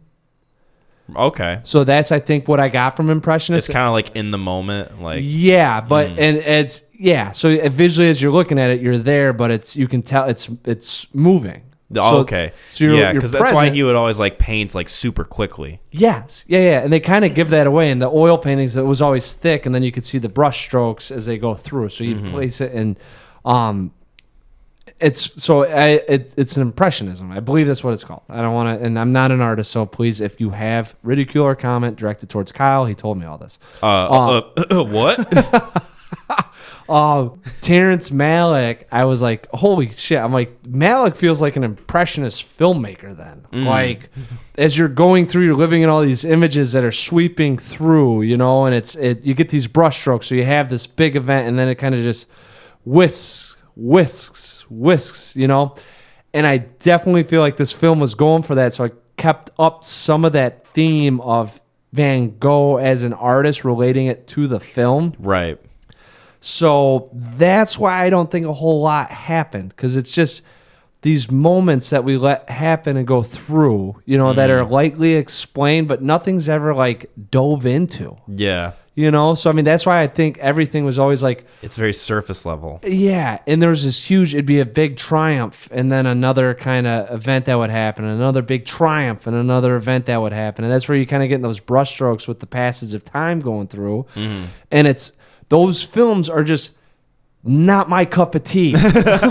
So I did not think that this went fast. I have notes in here that say dragging, and I was happy that I watched it on IMDb with ads. It would break up some of the monotony of what I was viewing. Oh yeah. But there is some beauty in there, but like we said, I mean, it's very surface level, very like style. Yes. Like very artsy for the sake of that's being why artsy. I put pretentious. Yes. That's why it did feel pretentious. I mean, in my eyes, it was just kind of like one of those things where I was like, look at what we can do, and look at where we're going, and we're going to be creative, and it's like, I would give them credit personally if they would have had the camera style and some of that going on for maybe the first act. Yeah, and like sprinkled throughout, maybe. Yes, but not the whole damn film. It reminds you of where you're at and who you're dealing with, but at the same token, we can also walk in his shoes with him. Yeah, like kind of are next to him, as opposed to have it have more of an impact. Mm-hmm. So that's where I'm at with the feel of it, essentially, and that's why I like the act. Sometimes biopics, especially Terrence Malick films, like with that shit, I'm like, I don't think they're acts. I call them vignettes. They're just a series of vignettes that happen that we get to watch some scenes strung together. It definitely felt like this movie was strung together. Yes. While watching it. Let me ask you a question. Okay. Have you ever played Minecraft before? Yep. Preston plays it all the time. Okay. So you know the music in Minecraft. The sort of like piano. Mm-hmm. And that's it. I was watching this film in the basement. Okay. Because I think my roommate was watching something upstairs. And so I go to the basement, I watch the film, and it's playing, and it's like the scene, one of the many scenes where he's just walking through the woods and it's playing that music, or like walking through a field or whatever. And I thought to myself, this is Minecraft music. This sounds like something you would hear on Minecraft. And then my roommate came downstairs and he's like, oh, I thought you were playing Minecraft. Like, he literally said what I was thinking. And I was like, it's, the one key notes on the piano that they have a certain twang to them that I think really invoke a different element of emotion. Yeah. Now, to say Minecraft, I don't know. I mean, I haven't played it that much, or Preston plays it, but I haven't really listened to it. Oh, take a listen sometime. I would imagine very similar. It would be close. Like Minecraft would be like a happy version of what I was listening to in this film. Mm-hmm. Yeah, it's kind of, well, I would say it's more like the same vibe. It's sort of kind of melancholic in a way. Just sort of like not too happy, but also not too sad. Just kind of indifferent. This one, I would say it felt very sad. Yeah. I definitely, like, when he's walking through the woods and I'm just listening to that, and I was like, if he had a gun, he'd probably just pull it on himself, like right now. You're probably not wrong. That's the feel that I had throughout the whole. That's it. Well, like I'd watch the movie and the music would play, and I'm like, how am I supposed to feel right now? Right. How is this music there's supposed to? A couple times. I mean, I guess there's a couple times where it's a little uplifting. Maybe little dour. Yeah. Where there's no music and stuff. Like the scene where he's painting the shoe when there's no music going on. I really enjoyed that scene. And if they had put music in it, I felt like it would have detracted from it. Dude. Well, they would have told you how you're supposed to feel while he's painting the shoe. Exactly. And that's why I don't... the painting... Dude, that's what kind of hooked me, like, right away. And I was like, I don't know what the fuck I'm watching. Because he walks up... Dude, it's cold open. He walks up, show me... Stand still. I'm going to paint you. And like the chick's like, I am standing still. Stand still. I am standing still. I want to draw you. And I was like, what are we watching? And then all of a sudden, he's like, that's the part that I didn't like, is the opening. And then all of a sudden, it's like, he's like, I draw for the community of artists. I need more artists. They're all my paintings. I need more. And I was like, I had no idea what's going on. And then it's supposed to be young Van Gogh, but it's William Dafoe. So I have no idea even how old he is. And I don't know. That's the other problem, too, is you don't know how much time elapses in the scene because he's 37. Van Gogh's fucking, like, Defoe's 68. And so the whole time, it's like, how long has he been deranged? He was like 61 or 62 at the time of filming. Yeah. Which is still not young. I mean, in any way. You have no idea about it. It's already weathered. His brother is supposed to be... I mean, his brother in real life, I guess, was younger than him, but it felt like it could have been his son. Yeah. It was bad. Rupert Friend, who played his brother, Theo. I kind of was like, all right. I mean, honestly, like from the pictures I've seen, though, I thought spot on. Yeah, that's the thing, though. If they would have made this movie like 20 years ago, like it wouldn't be as distracting. I mean, how about you lead off with a little intro about 1890s France, the plague had just stripped through everyone. Something to give a little bit of like oh, that's why Vincent looks so old, or oh, that's where we're at.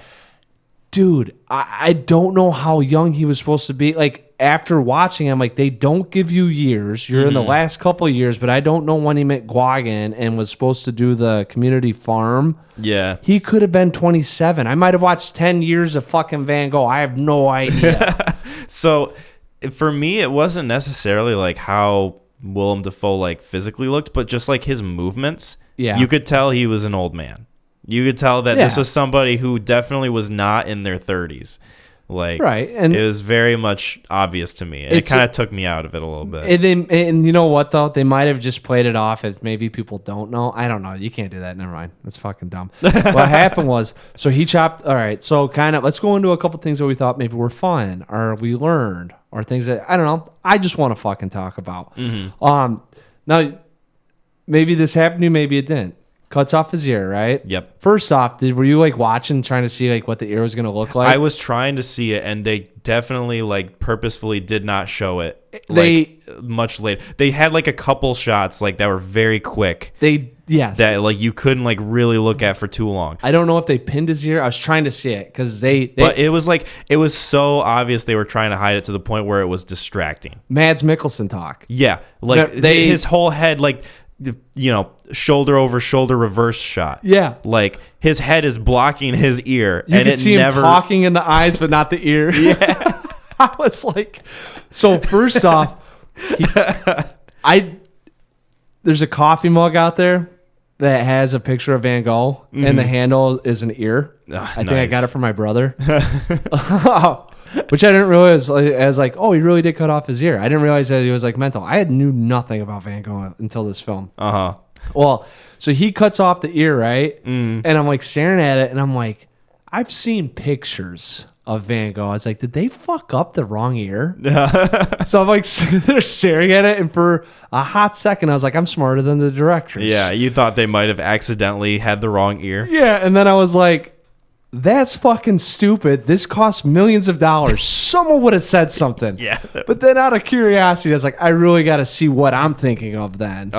You know, but it's him painting a picture of himself in the mirror. You know, so that I was curious about that. And then his untimely death. Did you read anything about that? So I did. So I and I don't know if you read the same thing. So the movie argues that he died under suspicious circumstances with like these two kids like playing with a gun and they accidentally shoot him, as opposed to the common belief. Different information than you did. Okay, as opposed to like the common belief that he shot himself, killed himself. Yeah.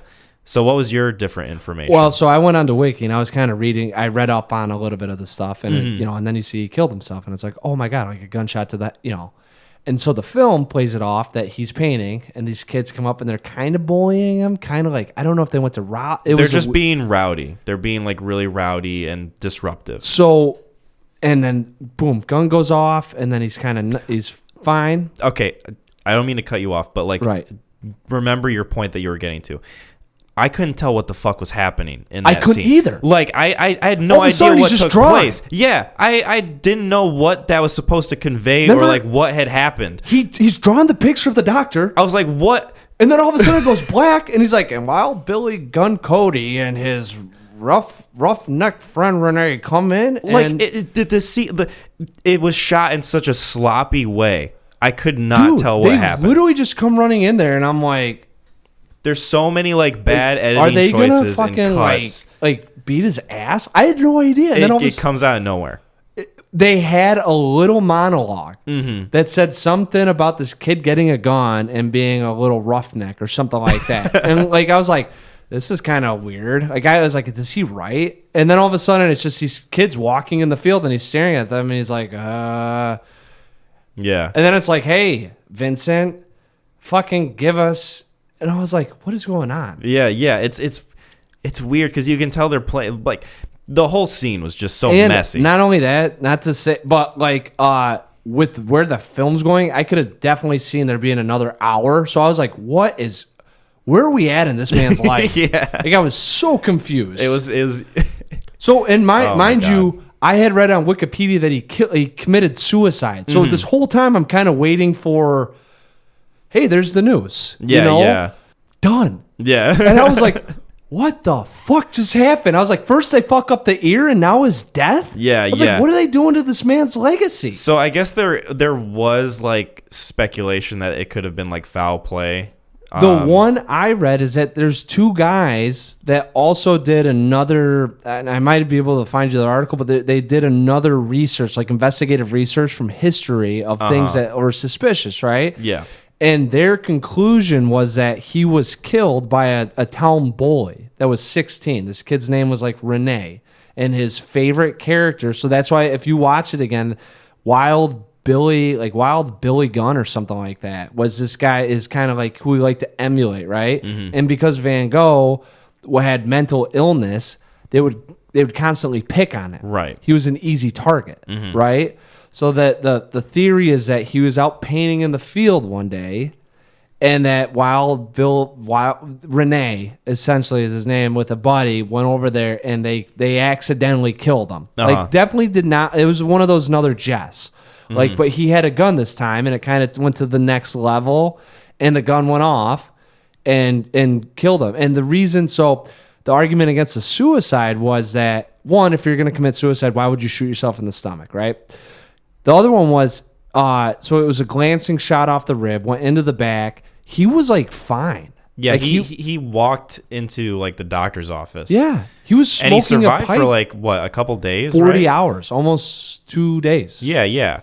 So, yeah, if you're gonna kill yourself, I guess like why wouldn't you just like finish yourself off? I guess. Why would you shoot yourself in the abdomen unless you really were like a martyr or a masochist? So yeah, like I'm gonna make sure I don't enjoy any of this until I die. And I'm like, I'm okay with films making that creative decision to go a different route and sort of like maybe challenge historical events that way, but make it coherent, make it something that I can understand while I'm watching, because I did not know what the fuck happened. But did you look it up afterwards? I did, just so I could know what happened. That's where I was kind of like, that's what makes it to me perplexing. Yeah. I'm like, this movie fucking dragged, and yet here I am reading up on these articles about how these people think there's so many different ways. And I think what happened is that, one, it's history, so no one likes to challenge that. But two, right, the common notion of the artist, of the tortured artist, I mean, I'm pretty sure it stems from Van Gogh. Mm-hmm. This whole, like, what we were kind of mocking about Gill, and how they represent, anyone that has a creative stick in their body. Like, it stems from him. He's the embodiment of that. Yeah, and if you do that, you're really, there's no more romanticism about creativity. I mean, it becomes a grueling sort of like almost sacrificial task in a way. Yeah. Well, I mean, to some extent, but I mean, at least for him. Well, if you would have killed himself, the torment of existence against humanity is he just couldn't handle the weight of God's gift. Mm-hmm. And there's something beautiful, like the sadness in it, right? But take that out and say these two retarded kids came up and shot him, and he still would have been making paintings. It's like, oh man, that's kind of tragic. But I mean, I guess he had a mental health disorder, right? So he was kind of struggling. It's like, so maybe it was like taking out a cow in a pasture. Put him out of his misery. There's really nothing sexy about that. No. There's nothing philosophical about it. It's just, shit, man, wrong field, wrong time. Yeah. It's very like against the grain of what the movie's going for. Yeah. So that's why I had enthralling. I was like, it's remarkable that they have 2 hours of this or whatever, and then in the last 10 minutes they fucking take a pillowcase against my head and knock me off my feet, and now I'm looking up this stuff, and it's like, that's kind of ballsy. I mean, and honestly, for me, I think it's a little ballsy that they take unjustified side or whatever, a smaller side in the fight, and they do that whole film, and then they're like, but we're just gonna, I think this ending's better, so let's do that one. Yeah. But I'm also with you. It did not make, the whole time it happened, I had no clue. And I kind of did it to myself with the suicide thing. Like, I was like, what? Yeah. Now I'm even more confused. Oh, it was bizarre. Yeah. It was so bizarre. They had the voiceover, and he's talking about a Wild Bill gun, and I'm like, isn't this 18? Like, I didn't even think they had guns. Like, who's got a handgun? Right. Like a musket? Like, are you kidding me? You have to put a ball in there and fucking, like, bite into shit, and, like, you get one shot. Yeah, right? It's not like you got like a Glock in your hand. Yeah, it's not like you have a revolver. Yeah. Damn. Did you have anything else in your last? Romance. No, that's about it. The only thing that I will say is that I was kind of talking to a friend about it, and I was like, it's interesting to think of his mental disorder affecting the way he saw things, because he would say, I see beauty in a different light. Mm-hmm. Pardon the pun, I guess. But I was like, I wonder if because of his mental disability, he did see like the cones in your eyes, the pigment, anything that picked up on the refraction of the sun throughout the field and as it's moving, if he actually did see like a fish, just as an example, like he was missing a certain element, or his receptors were a little off. I was like, that is kind of curious as to me, as maybe he was telling all these people, and it's the irony of everything that's going on is that he has this mental disorder, but he's also speaking the truth of I do see it this way. Yeah. Commenting more on like just Vincent van Gogh himself. Yeah, I just thought it was kind of interesting that maybe that some of these guys that actually have these problems. I mean, because we I don't know. It's like someone being colorblind. If like they're like, there's that wall's white, and I'm like, well, it's clearly gray. Yeah, and they're like, no, it's just an interesting perspective that I don't have, but it does make me think. I mean, to be through those eyes and see it that way, if it were like that, but we'll never know, because I mean, and we don't even know how he died now. Right. All we do is a gunshot to the abdomen. Yeah. But the cause. Well, it was a gun, but who did it? But. Well, we know, but who? True crime podcast coming up next. Yeah. one more thing I guess I'll say is that in my search for answers and what the hell happened in the movie after looking it up. So the movie portrays his last moments with the doctor, and like he passes away, and then like his brother shows up, and Vincent's already dead. Whereas I guess in real life, his brother was there for a little. Yeah, he had already made it, and Vincent was still still alive before he passed away. Right. So yeah, that's just another. Because like I looked up the like I guess air quotes accuracy of like how the story unfolded and how he was portrayed. Yeah. And a lot of it is like fairly accurate. Yeah. I was about to say. But then like of course towards the end you get into the speculation of like the cause of his death, and then also like his brother not being there. Yeah. Yeah. One, and I'm not gonna. This is a fun fact. Okay. Because it said he did 2,100 paintings. 2,100 paintings. I was like, that's a lot of paintings. I really don't know at 37 how much like 2,100 is. So I just did it like 2,100 divided by 365. So if he did a painting a day, it took him five and 3/4 of a year. If you did one painting every day of your life, 5 3/4 gets you to 2,100. Oh my God. 5.75. That's 5 years, 9 months. If you did it every fucking single day. And it's not the same painting. It's not like you got up and would be like, all different shit. Yeah, yeah. Like, I'm going to paint this couch. Yeah. Tomorrow I'm going to paint that plant. And then the next day I'm going to go and find a farmer and have him stand still for 6 hours. It was insane. I don't know, man. To me, it's just insane. I saw that number and I was like, it kind of seems like a lot. And I was like, like 2,100. A lot of them are reported to be lost too. Like the Nazis got them. People stole them from...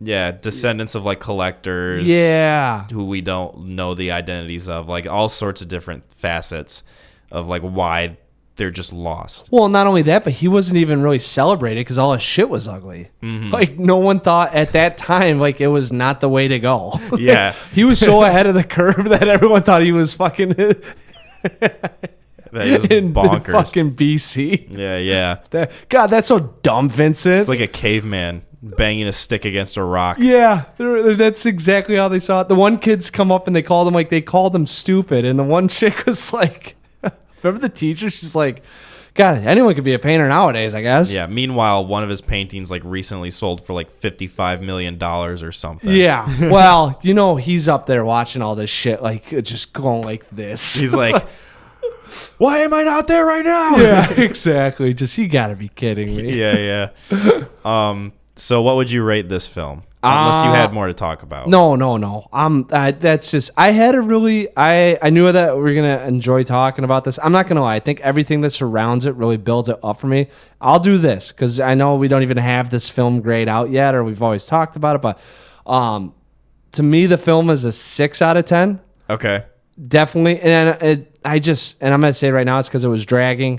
I thought some of it was creative, but I definitely did not get behind the Vincent. I was definitely, like I said, if there's a movie that has ads in it that breaks it up, that's not a good sign. But the funness, researching some of my thoughts about this, 9 out of 10. Like this has been one of the things that I've watched this thing on Friday night, and I think every day since then. I mean, so we're at 3 days. I've talked about this, thought about myself thinking about this, and I've had a laugh, a chuckle, or just kind of like, wow, like it's, remarkable. So, that's where so it's a little bit of a different scaling of it. But I mean, yeah, I think I would recommend this to people if you saw it with someone else and wanted to have dialogue and sit down. I mean, like this. Yeah, there's definitely something of value to be taken. Yes. From it. So what about you? I give it the same rating as you, 6 out of 10. Oh, nice. So I do think that this film has something to offer, mostly just within individual pieces of the film, like different separate scenes, like his conversation with Mads Mikkelsen or the moment where he's painting the shoes. Yeah. Scenes like that are scenes that I really appreciate and enjoy, and I enjoy Willem Dafoe's acting and the monologues that he gives as to why he loves painting and why he does what he does. Some cinematography stuff I thought was enjoyable, stylistic. Yeah. But at the same time, I feel like I do have a lot of issues with this film to where like I had an issue with like a lot of the cinematography, the music I didn't think was very fitting. Just the whole structure of the movie and the pacing, the ending in which I couldn't even tell what was happening, the editing.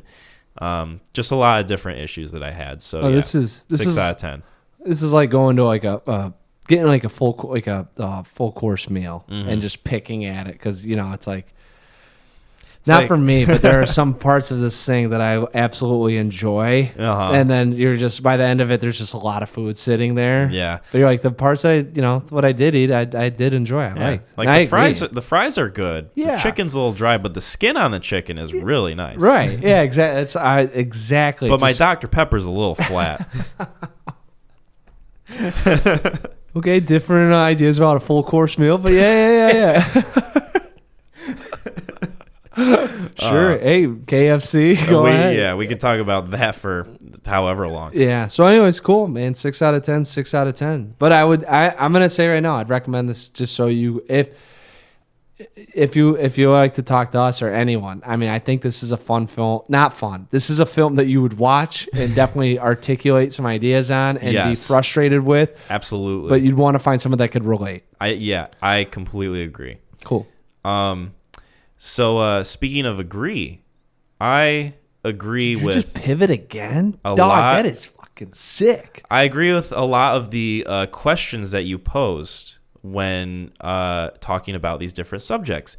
And speaking of questions, okay, double pivot. I figured we could pick up the questions that we didn't answer from the last episode. Yeah. Because we got a decent amount from people on the Facebook. So I figured we'll just save them for this episode. And lo and behold, here we are. This episode, here and now.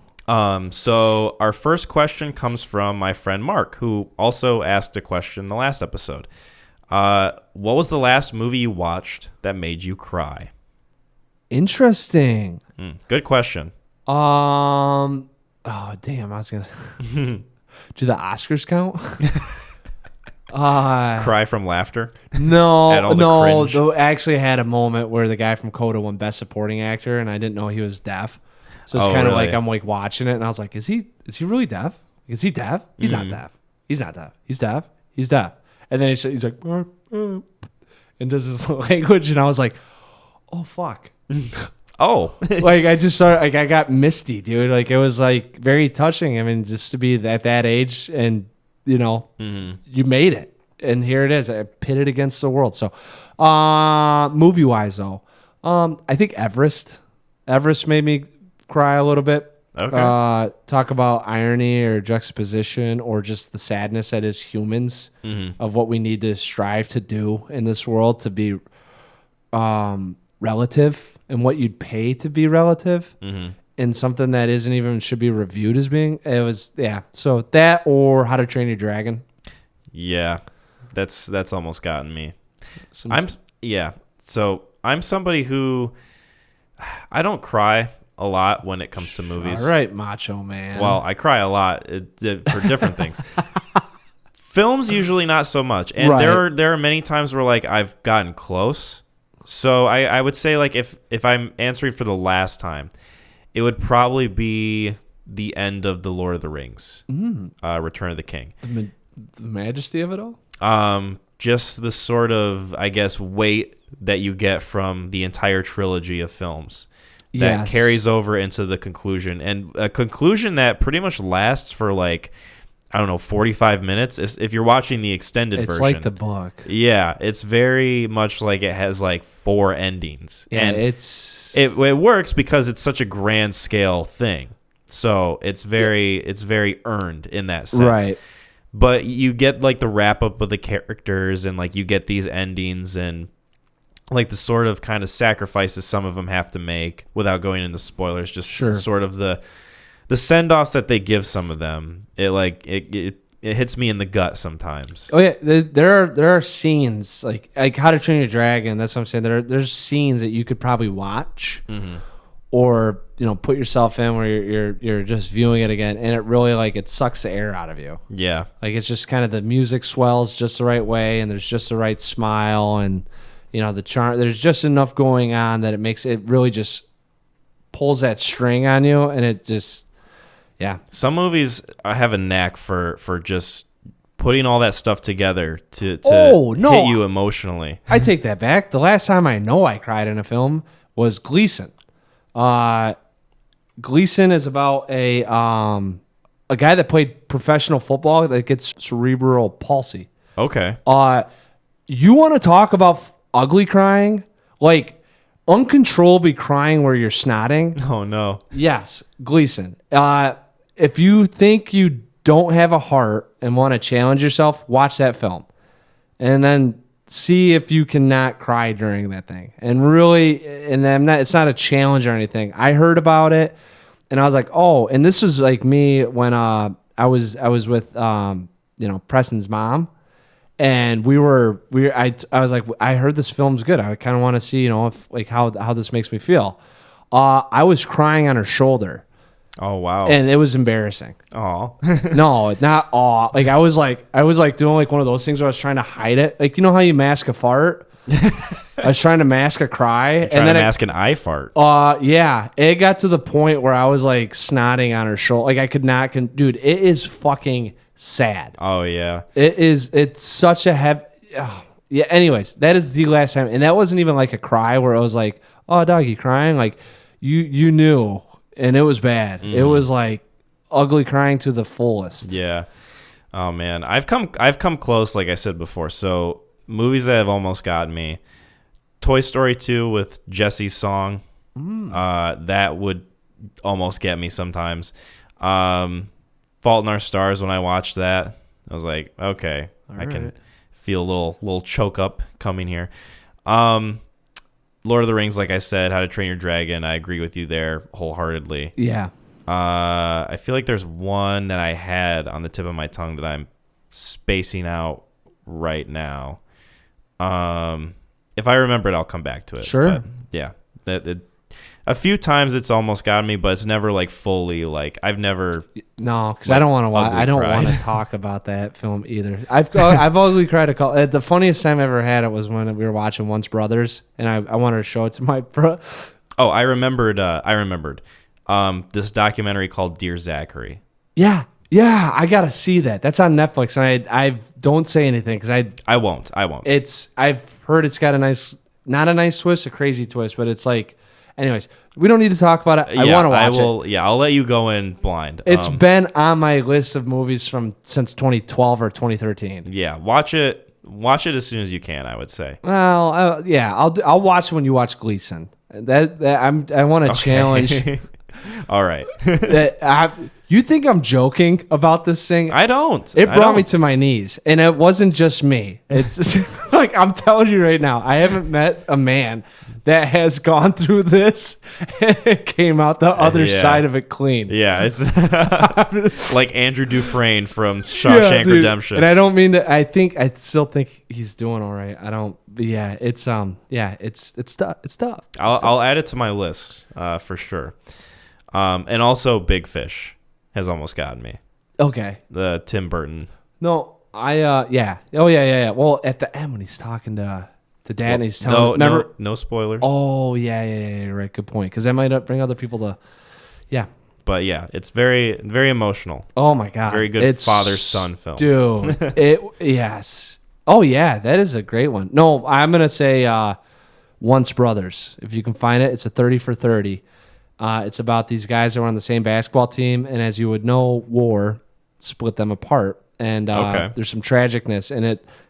I was showing my brother and our buddy, and I know Sam's listening, but I don't know if my buddy's listening or not. I was kind of doing it like being like not a dick, but like I'm gonna get you guys, and we threw it out of it. And my brother goes. I mean, like, it's literally ending. I'm still tearing up. I've seen this twice now. It gets me every time, right? I look over at my friend. He's doing, like, one of the things in his eyes where he's kind of weeping into his mouth. Oh, no. And my brother, my brother throws his hoodie up. It's like, excuse me. And he goes upstairs, and he literally cried in the bathroom. Oh, my God. For 10 minutes. And I was like, you broke that, man. I was trying not to laugh, and I'm like sitting there like I'm crying and laughing because I'm seeing this, and they're just genuinely crying. And my brother comes down, and he's like, I just ugly cried in the bathroom for 10 minutes. Oh my God. Oh, it was so bad. Shit, but dude. yeah, no, I've seen a couple sad films. I would say watch Once Brothers. If you really want to feel a raw emotion. Once Brothers. Or listen to this and hear me laugh. That was also raw. Oh yeah, that was. I'm sitting right here. I could feel the rawness. I'm sorry that I had to. It was really funny though. And it was. It's been a while since I've laughed like that. Yeah. I'll keep that in mind. That's 2 movies I have to add to the list now. Yeah. Okay. And I got to Zachary. So anyways, on to the next. Frank asks this question, which I've seen before, but I guess we can answer. I can't. Are there more wheels or doors in the world? So this is a kind of a meme question that's been making the rounds. I did, and he asked that, and I'm not very. I'm not. What do the guys call it? Like educated or current? Yeah, there you go. That might be a little bit better. Yeah, well, a little more accurate of a description. So I didn't know Mr. that Generation X. It's. Yeah, I'll take that one. Not to say. You're not exactly offended. But yeah, no, he posted this, and I was like, oh, and then I think I saw something that that was doing the math, where it's like, you know. Well, the answer is wheels, right? Like it's got to be wheels. Doors or wheels? Like it's asking like which there is more of. Doors or wheels? Yeah. Right.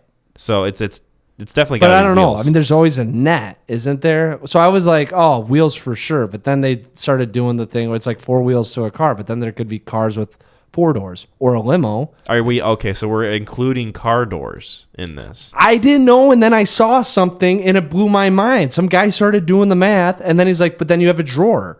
That's technically a door, right?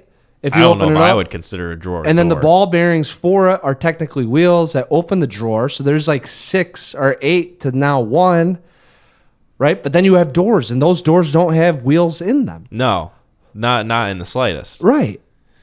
Yeah. No, I personally I'm going with wheels. That's my answer. That's my final answer. Just so I can put a pin in it. I don't have to drive myself crazy wondering. I don't. Well, I wish I could remember what I saw. Definitions of what a wheel or a door is. I'm just gonna leave it at that. And if I'm wrong, cool. No. So Frank posted this, and then I saw that video, and then it really made me start thinking because I was gonna go with wheels too, like a sucker. Mm-hmm. And what the hell did you say? What'd you say? Best Buy boy? Yeah. Circuit City.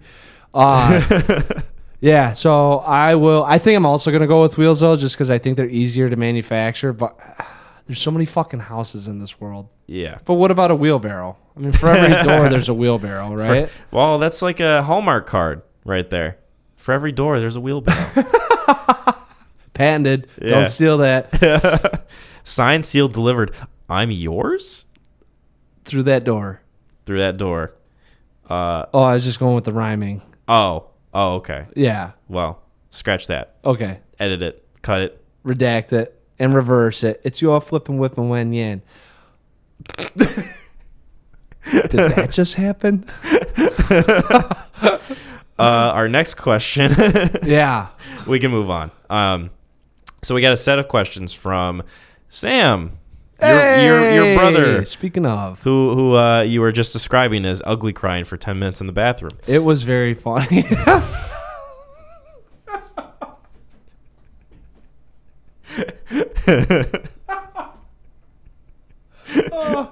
I just still remember, dude, we were watching it and everyone was like quiet as fuck because no one was trying to cry. And I remember just a room full of men. Dude, we were just sitting there watching it and I looked over, my buddy he was masking it like into his mouth. And like I looked at Sam and it was just like a water balloon and I had like the pin was just right there. Like just one dab and it was over. So he just like and like got up and walked upstairs and like I can't think about that because I'm going to keep laughing. It was... Oh, that was a fucking funny moment. All right. Anyways, Sam's got questions. When he comes on, we'll have to get his side. Oh, I would love to. It won't be any. I don't know. It could be, but I don't think of anything different. I really tricked him. I told him it was a great doc, and it really is. But it's like it sneaks up on you. Oh, dude, it sneaks up. You know, like in WWF where the guy just shows up from under the ring with a chair. Yeah. Yeah. Oh man. So his first question is, growing up, was there ever a toy from a movie you desperately wanted? I'll let you answer this one because I don't really have an answer. No. It's funny that you say that, and everyone gets to know a little bit. I drop more of my backstory and how dumb I am just as we go through this. When I was little, my dad told me that if you found the first star up in the night sky, you could make a wish. Mm-hmm. You know, so starlight, star bright, first star I see tonight. Wish I might have this wish I wish tonight. Now I was Dragon only Tales. 7 or 8, so you know, like you're not thinking about world hunger or anything like that. I saw a toy, a Star Wars toy, in a Target ad, and it was kind of a popular one. Mm-hmm. And so every night for about, I don't know, a couple months, at least in the summer, I'd go out there and wish upon that star. I'd find one, thinking that maybe like the Tooth Fairy with the quarter that pops up, that maybe I'd have, you know, this toy. It was a Millennium Falcon holding case that would open up and have Star Wars. It had kind of the Millennium Falcon interior built out into it, mm-hmm. along with some of the characters, you know, and you could push it down and fly it. And this thing was like, would fit on the table here, probably the size of the soundboard, you know? Okay. And I wanted that thing and it wasn't just like 3 months. I mean, I wanted that thing for years. It was only when I could find a star and wish upon that I'd go out to. I wasn't saving money or anything, but that was probably the first toy from my childhood that I desperately wanted, didn't know how to get besides magic. So I didn't get it, by the way. Oh. Yeah. Rip. I'm sorry. That's all right. Well, what do you expect, dude? Mac, I just told you how the fuck I was trying to think of. What if I told you right now to look under your seat? Hey, everyone, look under your seat. No, there's nothing there. There's nothing there. That like. What about? Is it a ticket? No. I was just telling look under your seat because like you might have to adjust it. That's what I was getting at. That's what I was getting at. So I'm really sorry that I'm really sorry I set your expectations that way. Did you ever think like you could wish upon a star and it happened? Like Jiminy Cricket? Did I ever think that? Yeah. I mean, surely. I always wanted to see a shooting. Like, are you talking about a shooting star or just a star? That's where I guess I don't know if I was taught wrong or I interpreted it wrong. I always thought it was a star, not a shooting star. But later on in life, people tell you it's a shooting star. Because I always thought it was a shooting star as a kid, but I never saw a shooting star when I was a kid. Did you have a wish lined up? Most of my wishes were summed up to me wanting $1 million or just an endless supply of chocolate when I was a kid. Yeah. Just something like that. Right. Or like wishing that a relative who had passed away could come back. Oh, yeah. Very existential. About to say, this is all at 6. Yeah, this is... Whoa. This is all when I was 4.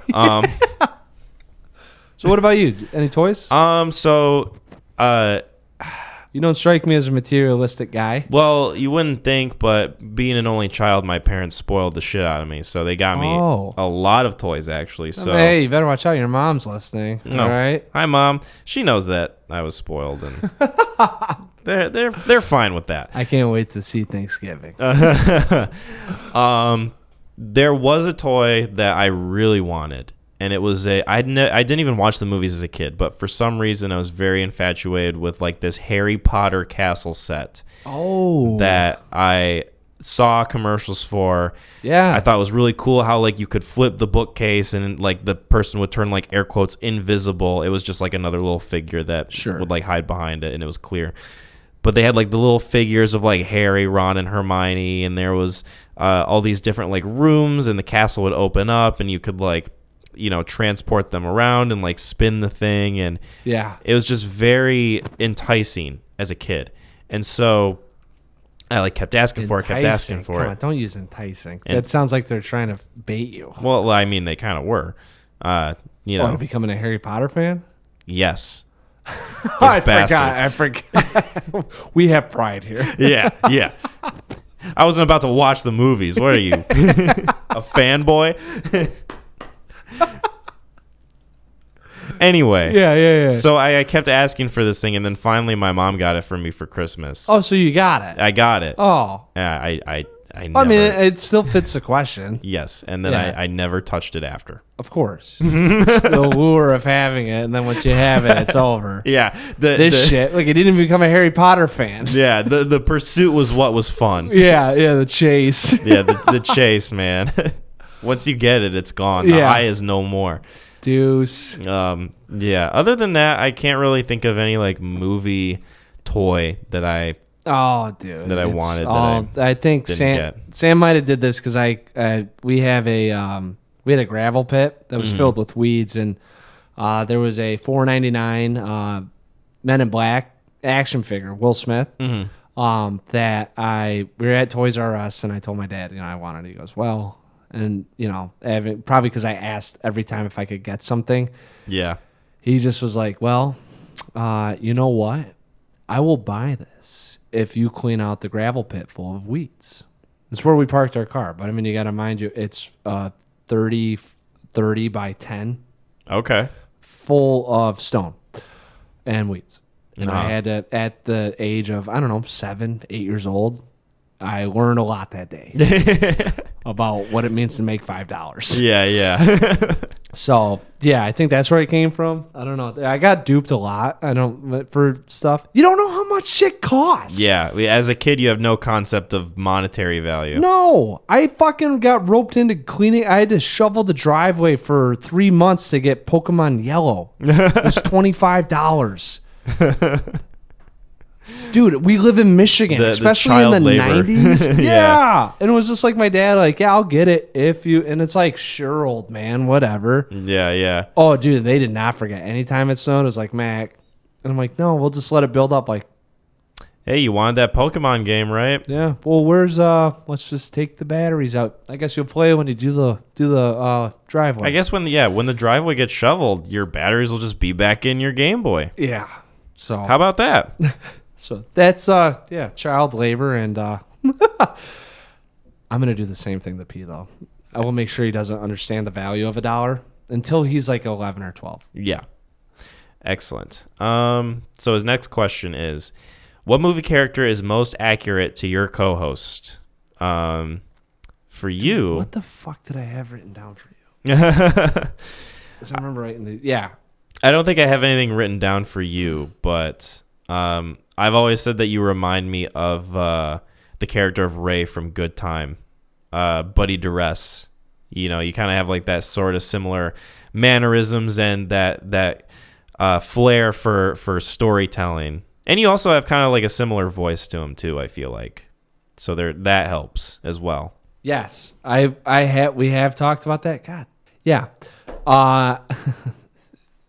It's a weird poll, I'd say. Mm-hmm. Simon Pegg from Mission Impossible Ghost Protocol.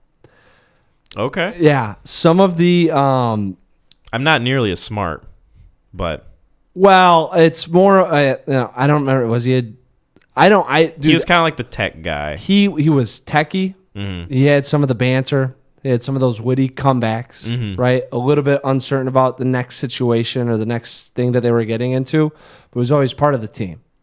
So, that's where I kind of come back. I was trying to think of someone that's got some of that the uncertainty with the flair or the witty comebacks, mm-hmm. Just not exactly kind of that the unknown, So that's honestly who I thought of. I was like, that's who I feel like sometimes like when we talk, yeah. You definitely have kind of like the vibe I give off. Yeah. All right. I will take that answer and I will wear it with pride.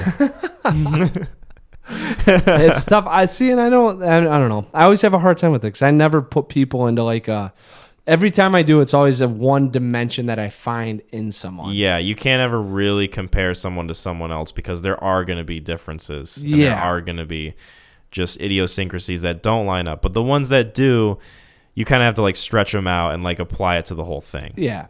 So I understand. Yeah. Yeah. Yeah. So his next question.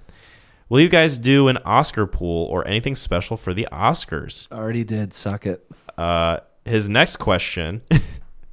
Coffee shop format. What movie coffee shop do you see yourselves broadcasting out of? Yeah, this is one I'm going to have to probably look up. So can I go? Yes. Okay.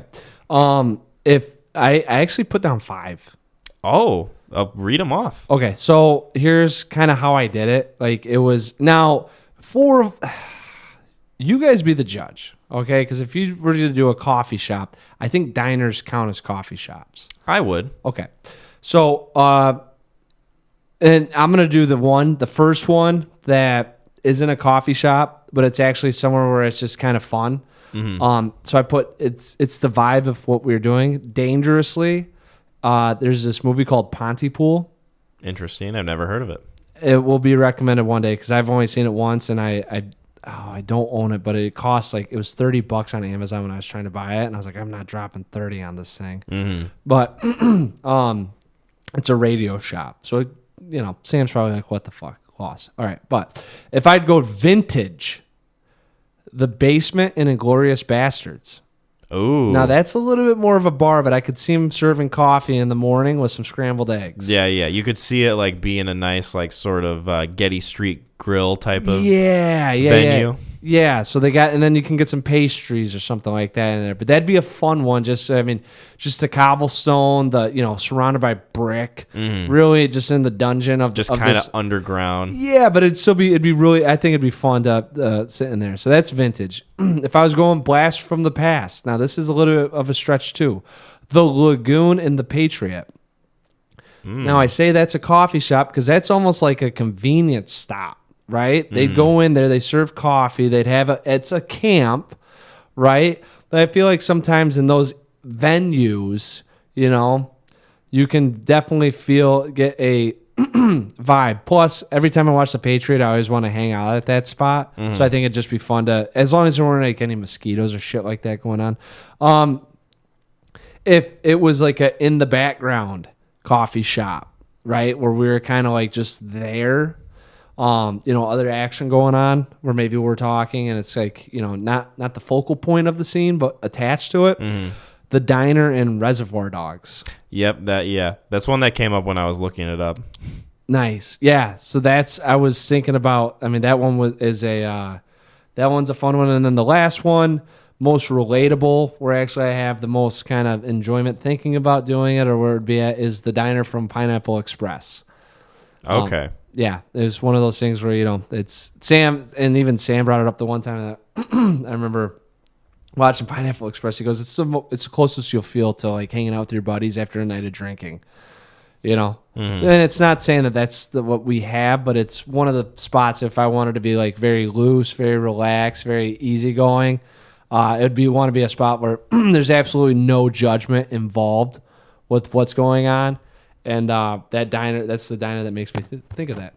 Okay. I feel like I don't even have to answer for that one because you covered pretty much the basis of what it was going for. So thank you for that. I appreciate it. I appreciate you being ahead of the curve. Oh, shit. I didn't even What's up? Last movie you watched that made you cry. I literally wrote, so normal cry, I wrote Everest. Mm-hmm. And then I remember when I answered this question because I was like, that just doesn't feel I did cry during Everest. But it was like kind of like a soft weep. And I was like, I know I've had not like a cry. I wrote Ugly Cry Gleason. Amazing. And it was the same exact thought process. Anyways, there you guys go. The Mind of Mac. There we go. Mind of Mencia. That was canceled. Anyway, last question is from Andrew. Favorite movie from the year you were born? I'm going to look this up real quick. I had an answer at first. When did this get posted? I must have missed this. This was one of the first questions we got from the original Facebook post. Oh. 1994. So I'll go first. You got Pulp Fiction. You got. I got a lot. Crop. I have a lot of a good answers. So I've got Pulp Fiction, Shawshank Redemption. I got Leon the Professional. There's a healthy amount. When did Fight Club come out? Wasn't that wasn't 94, was it? Got mine. You got yours. No, Fight Club was like 97, 98, I thought. Oh, it was 99. 99? Yeah, so I'm 5 years off. Yeah, I would have to say Pulp Fiction, probably. Shawshank Redemption being pretty close. That's my answer. That's yours? I would say so. Okay. Mine, easy, wrapped up, done, Tremors. Okay, there you go. I still have to watch that. I haven't seen it yet. Ow. Your mouth is agape. Yeah. When I told you. The fuck's wrong with you? Why'd you do that? I should have kept my mouth shut. Yeah. So Tremors. Now you're judging me hard across this no, table. No, I don't do that. Listen, man, we're all here to watch film, and in the name of film, have nice conversation about movies that we see. Good correspondence. Yes. Amazing. Another word I can't spell. Oh, well. You'll get there one day. I believe in you. So, anyway. Yeah. That was the last question. Okay. So, pretty much reached the end of the episode, but we do have one more bit of business to cover, I would say. There we go. So, the Oscars, the Academy Awards, I should say. Yeah. Were last night. And so by the time... so I'll just say this right now. So you and I made our picks for each different category as to like who would win. And we said that whoever had the most right picks got to recommend the next film for the next episode, episode 17. Oh yeah. And you watched the Oscars live. I haven't really seen footage of it other than Will Smith smacking Chris Rock across the face. Yep. But nevertheless, I put in my guesses, you put in yours. Yep. And your total number of right guesses, you got 11 correct. And I got a whopping 3. So you got 3? Yeah, I got 3. So I was pretty close, I would say. Yeah. If close was nowhere near. It happens, man. It happens. Sometimes when you go with what you want to see. My line of thinking was, and I guess I'm going to try to defend myself a little bit, but my line of thinking was I chose movies that I wanted to see win. Mm-hmm. Less than like movies that I thought was like, because I knew they were going to give Best Animated Film to Encanto. I just knew. But I picked The Mitchells versus the Machines because... Oh, yeah, I picked Flea. Yeah, I like that movie, and I enjoyed that film. Yeah. And I was kind of thinking like, oh, they gave it to Spider-Verse, and it's the same people, so maybe they'll give it to them again. Sure. But yeah, no. You won, so congratulations. Yeah, so... So you get to recommend... So... The film. And I don't want to do it like this, but...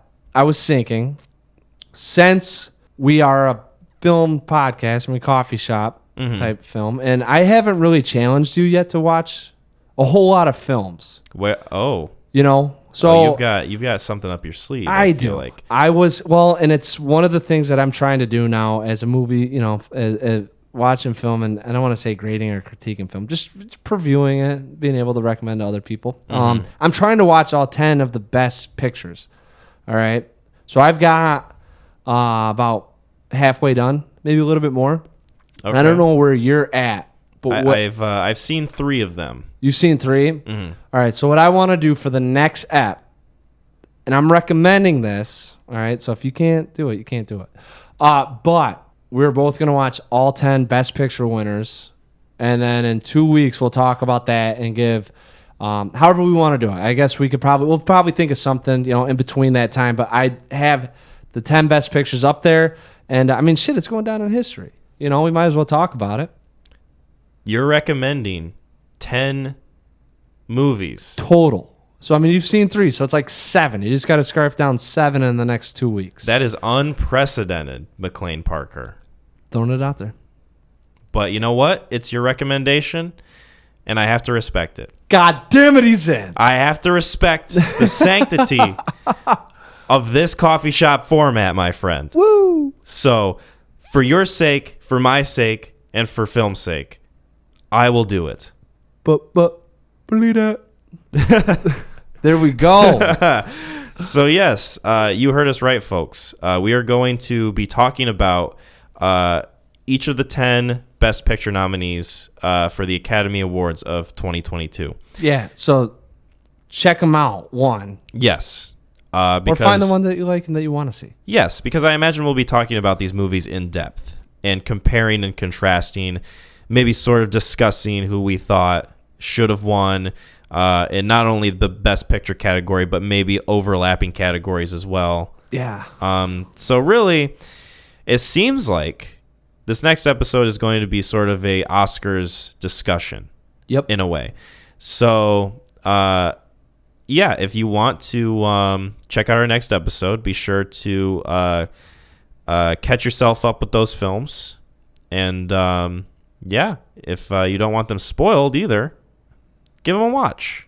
Or maybe you haven't watched some of them, but you're still interested in what we might have to say. So, that's Hell totally yeah, up to you. Just check it out. Just it's going to be out. the freaking vault of 2021/2 films. I just like the Super Bowl. Yeah, and you get to hear it. You can talk with us, and then if you don't want to talk about Coda or Belfast or hell, I don't know, Nightmare Alley, then just tune out. Yes. Whatever. But we want to talk about it, and we want to grab everyone's ears or not ears. Eyes. Grab their eyes. Yeah. With captions. Grab their throat. Oh. Grab their genitals. Oh. All right, Woody. No. No, I was thinking more of all the codas out there. We're gonna really put the. I can't do that joke. So yeah. Anyways, there it is. Boom. There it is. Thank you guys for listening to episode 16 of the Neon Crew podcast. You can find us on Spotify as well as YouTube. Look up the Neon Crew podcast. We're on there. Also, our website, www.neoncrewpodcast.com.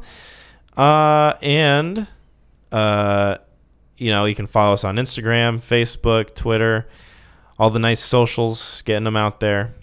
Hopefully you enjoyed this episode. And, Mac, was there any last thing that you wanted to say? Was there?